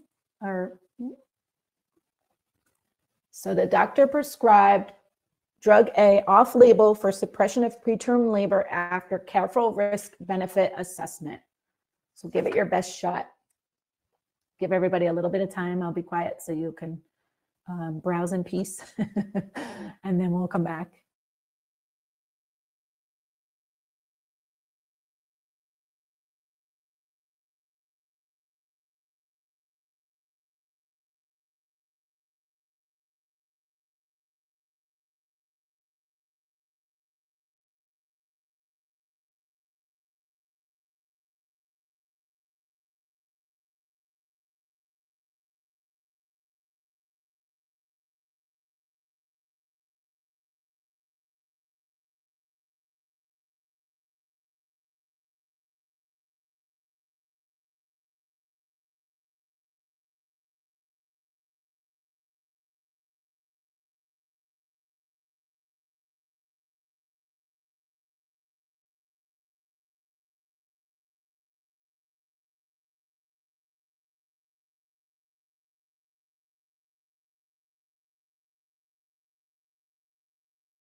Okay, I see lots of responses here from off-label use and unapproved indication, a drug prescribed for unapproved indication.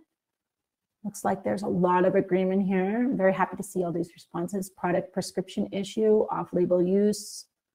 Okay, so just in interest of time, because it is 12:44 and I don't want to keep everyone over, I'm going to keep this open again. You can keep responding. I will see these responses. So keep going along, but we'll just go to our decision tree. So let's look at the chart, right? We know that this was a conscious decision. It was made after careful risk. So we know that this was intentional, right? We also know that the decision was made by the HCP. And we know that it was made for a therapeutic purpose, right? So the incident can be classified as off-label use based on our 3 criteria. And because we are also provided with the information that the doctor prescribed the drug off-label, so we can select a suitable term under the PT of off-label. So you could see what direction we're going in. So here are just some, again, some options that are available. We have that may have come up in the past or whatever. We have drug use for unapproved indication. This one, it's too vague, right? It doesn't capture the off-label use. Drug prescribing error, it's incorrect because we know that this was a conscious decision of the physician. And the drug prescribed for unapproved indication, again, it's too vague when looking at the PT. And then there's an LLT of intentional use for unlabeled indication. It's grouped under the intentional product use issue, and it's not representing off-label use. So this LLT could be used, for example, when a patient intentionally decides to take a drug for an unlabeled indication without knowing whether this was for therapeutic purposes. So the best match for the reported scenario is off-label use in unapproved indication, going to the PT of off-label use. So great job to everyone that chose this term. I can see you all learned a lot today. We're getting lots and lots of great correct responses. And then of course we would also code the preterm labor would also have to be coded in this situation. Okay, so moving on to our last example, the doctor mixed up the drug names because they look similar and prescribed the wrong medication.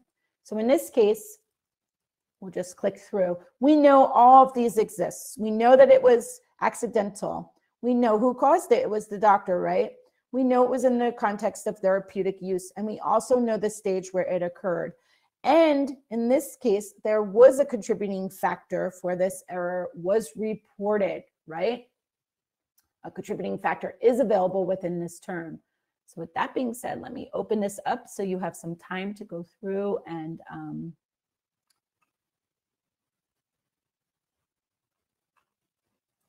go and find this. Okay, so here we go. We'll activate this. We'll just give a minute or two for everyone to be able to search the browser and put in your response.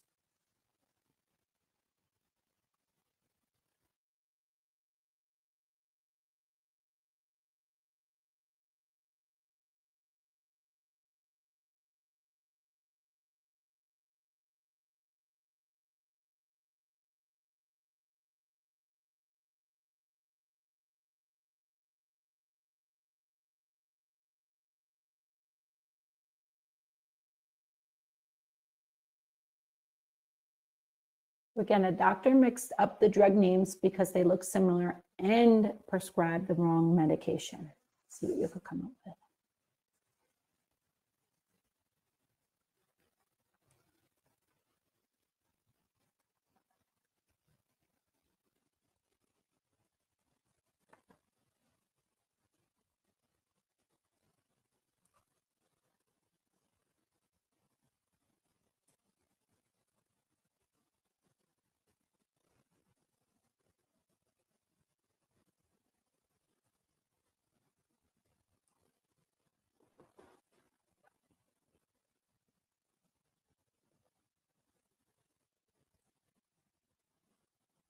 Okay, we're getting a lot of great responses. Product name confusion, drug prescription issue, wrong drug, medication error by LASA product. Oh, that's an interesting one. Not sure if that's in the browser. Okay, look at that. Product name confusion.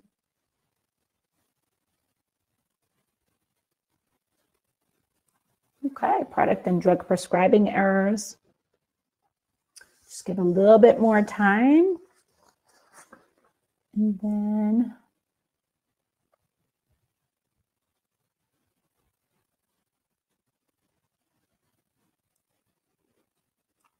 drug name lookalike, wrong drug prescribed. I see everybody's using their browser tips as well on like where to go to find these and find terms. All right, so I'm going to keep this open so you can keep sending your answers. I love to see these and see what comes up. I do use them for future, to help people, because again, if you're choosing this, somebody else may as well. And I like to give as much as I can reasons why something would work or wouldn't work. So it's always helpful to get these responses in. So I will leave that open, and just in the interest of time, we will start with our decision-making tree. So we know that this error was accidental, right? We know that it was caused by the doctor, and we know it happened in a framework of therapeutic use. So it was indeed a medication error. So here are some options, again, that came up. And this is why I like to get the responses too, so that maybe we can go through some. I highlighted a couple here. This is just excerpts from the browser. So we have wrong drug, right? Can that be used? We could see it's too vague. It could relate to all different stages in the medication use process. Here it was reported the wrong drug was prescribed, so it's too vague. So wrong drug administered would assume that this error reached the patient. This was not reported, right? The error may have been prevented from reaching the patient. We don't know. Product confusion. Again, this would be too vague. A better, more specific term is available for capturing the contributing factor leading to the prescribing error, that is drug name lookalike. And then we have drug prescription issue. Again, it's too vague because we know the wrong drug was prescribed in error. So you're saying, okay, all these vague terms, what exactly should we choose? All right, here you go. Wrong drug prescribed, the LLT. And then again, this is a case where more than one term would need to be coded in order to capture everything going on. So another LLT would be drug name lookalike under the PT of product name confusion. So great job to everyone who chose those terms. They mixed up the drug names because they look similar, so drug name lookalike, and then they prescribed the wrong medication. So wrong drug prescribed. So before, that leads us now to the end of our class today, but before I go through the summary and a couple other quick things, I would just like to open this poll so you all have time, because I do see it's 12:52. I'm very conscious of your time. I'm going to activate this. If you just want to give feedback on today's class, what you liked, what you didn't like, if there's something else you would like to see in a future class, anything like that, how you thought the presentation went today, etc. Feel free to put whatever you want in here. Again, it's totally anonymous. I'll have no idea who wrote what, so don't even worry about it. Put whatever you want. And as I'm leaving this open for you to fill in, I'm just going to go through the rest of our points real quick. So now that we reached the end of this 2-hour presentation, went by so fast today, in summary, we looked into the regulatory background for the topic medication errors. I introduced helpful ICH guidance documents for coding, other product use issues. We discussed related definitions and looked into concept descriptions. Remember, very important to go back to in your browser when you have time. We discussed general principles for coding of medication errors. Then we applied those principles in examples. I tried to give some tips and tricks as we went along, kind of from my past experience that maybe would hopefully help all of you in the future. And if you are responsible for coding of medication error reports, please make sure to code the reported instances as specifically as possible. Remember to make yourself familiar with the granularity of MedDRA, refer to the concept descriptions, the guidance, PTC guidance document, the companion document, and only then regulators and also pharma companies will have the chance to run useful analysis right in their databases to get new insights into the extent and causes of medication errors and to develop improved strategies for the prevention, right? And as I mentioned, it all stems from how things are coded, what you pull to be coded, etc. Very, very important to be able to do that. And as just an ending, I gave some contact information. You can have this, it's available in the slide deck that you received from Sarah. We have all links to all of our stuff, our training, future training schedule. I mentioned change requests. We have a link of how to get there. And then there is guidance around how to submit a change request if you're not aware. And with that being said, I would like to open it up to any final questions before we end for the day. Sarah? Yes, we have a couple of them.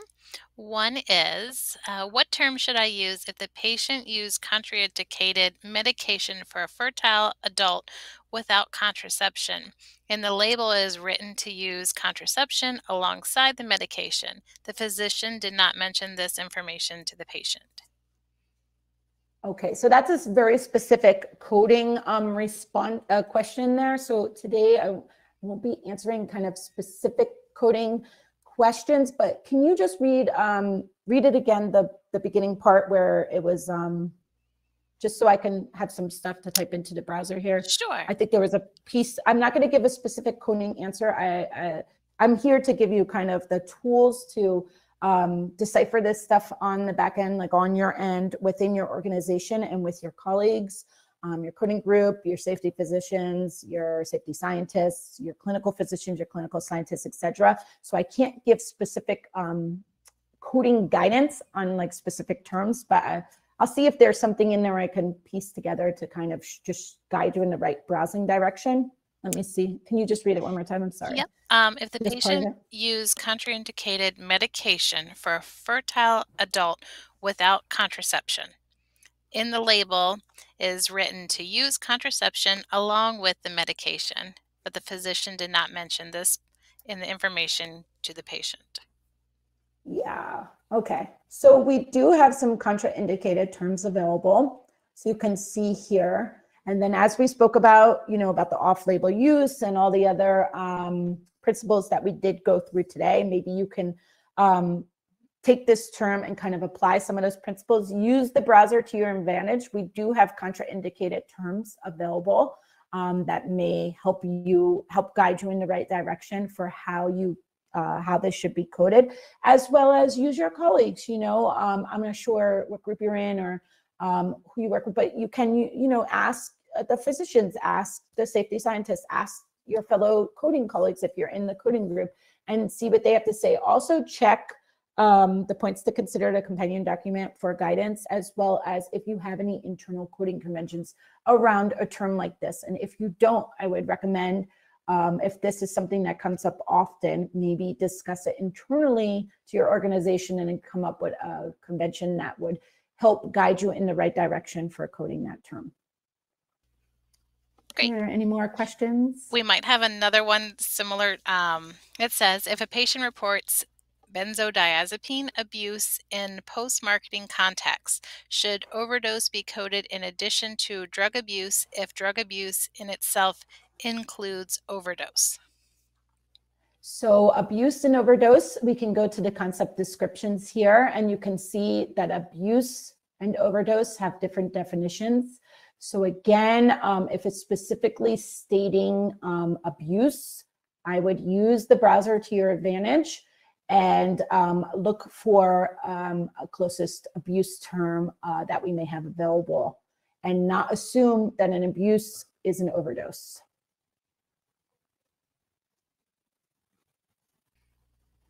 Great. Any other questions? This one just says, question off-label use where IME list version 28.0 could be found. Off-label, can you repeat that one more time? The IME. It says off-label use where IME list version 28.0 could be found.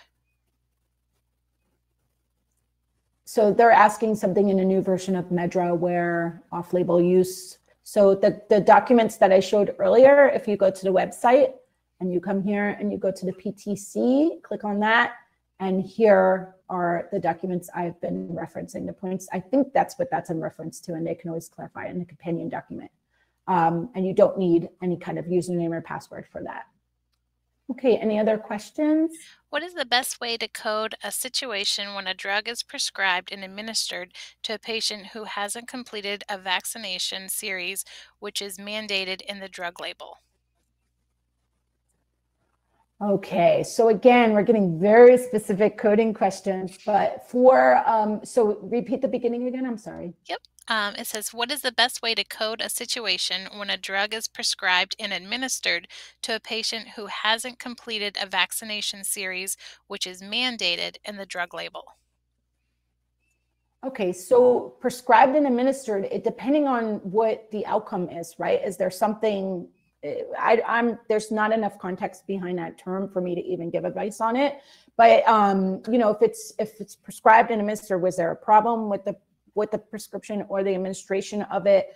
If they didn't complete the cycle, I mean, I don't know how your company handles that internally, if there's multiple vaccines that need to be given in order for them to say the therapy is complete. So these are things that internally you need to discuss. And then as well as if something actually occurs during the prescription or administration. And then you would have to, like we went through today, use your decision tree and use all the tools we learned to kind of go through and come up with the best method for handling those types of terms. And if it, again, if it requires, say, 3 vaccines and the patient only received 1, and you have that information definitively, then that should be reported and you can code that.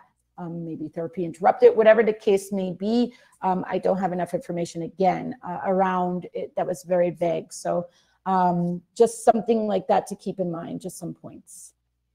All right, so we're a little over time right now, but were there any additional questions? I had one more, and it just says, intentional product misuse by dose change doesn't reflect if the dose was too high or too low. Why intentional overdose is not coded in addition? Intentional overdose by dose change, right? Yes. Was that the overdose dose change? So this, it captures I know they're referring to the example I gave. So for the example we gave, the dose change term, that was the intentional misuse by dose change was the closest match.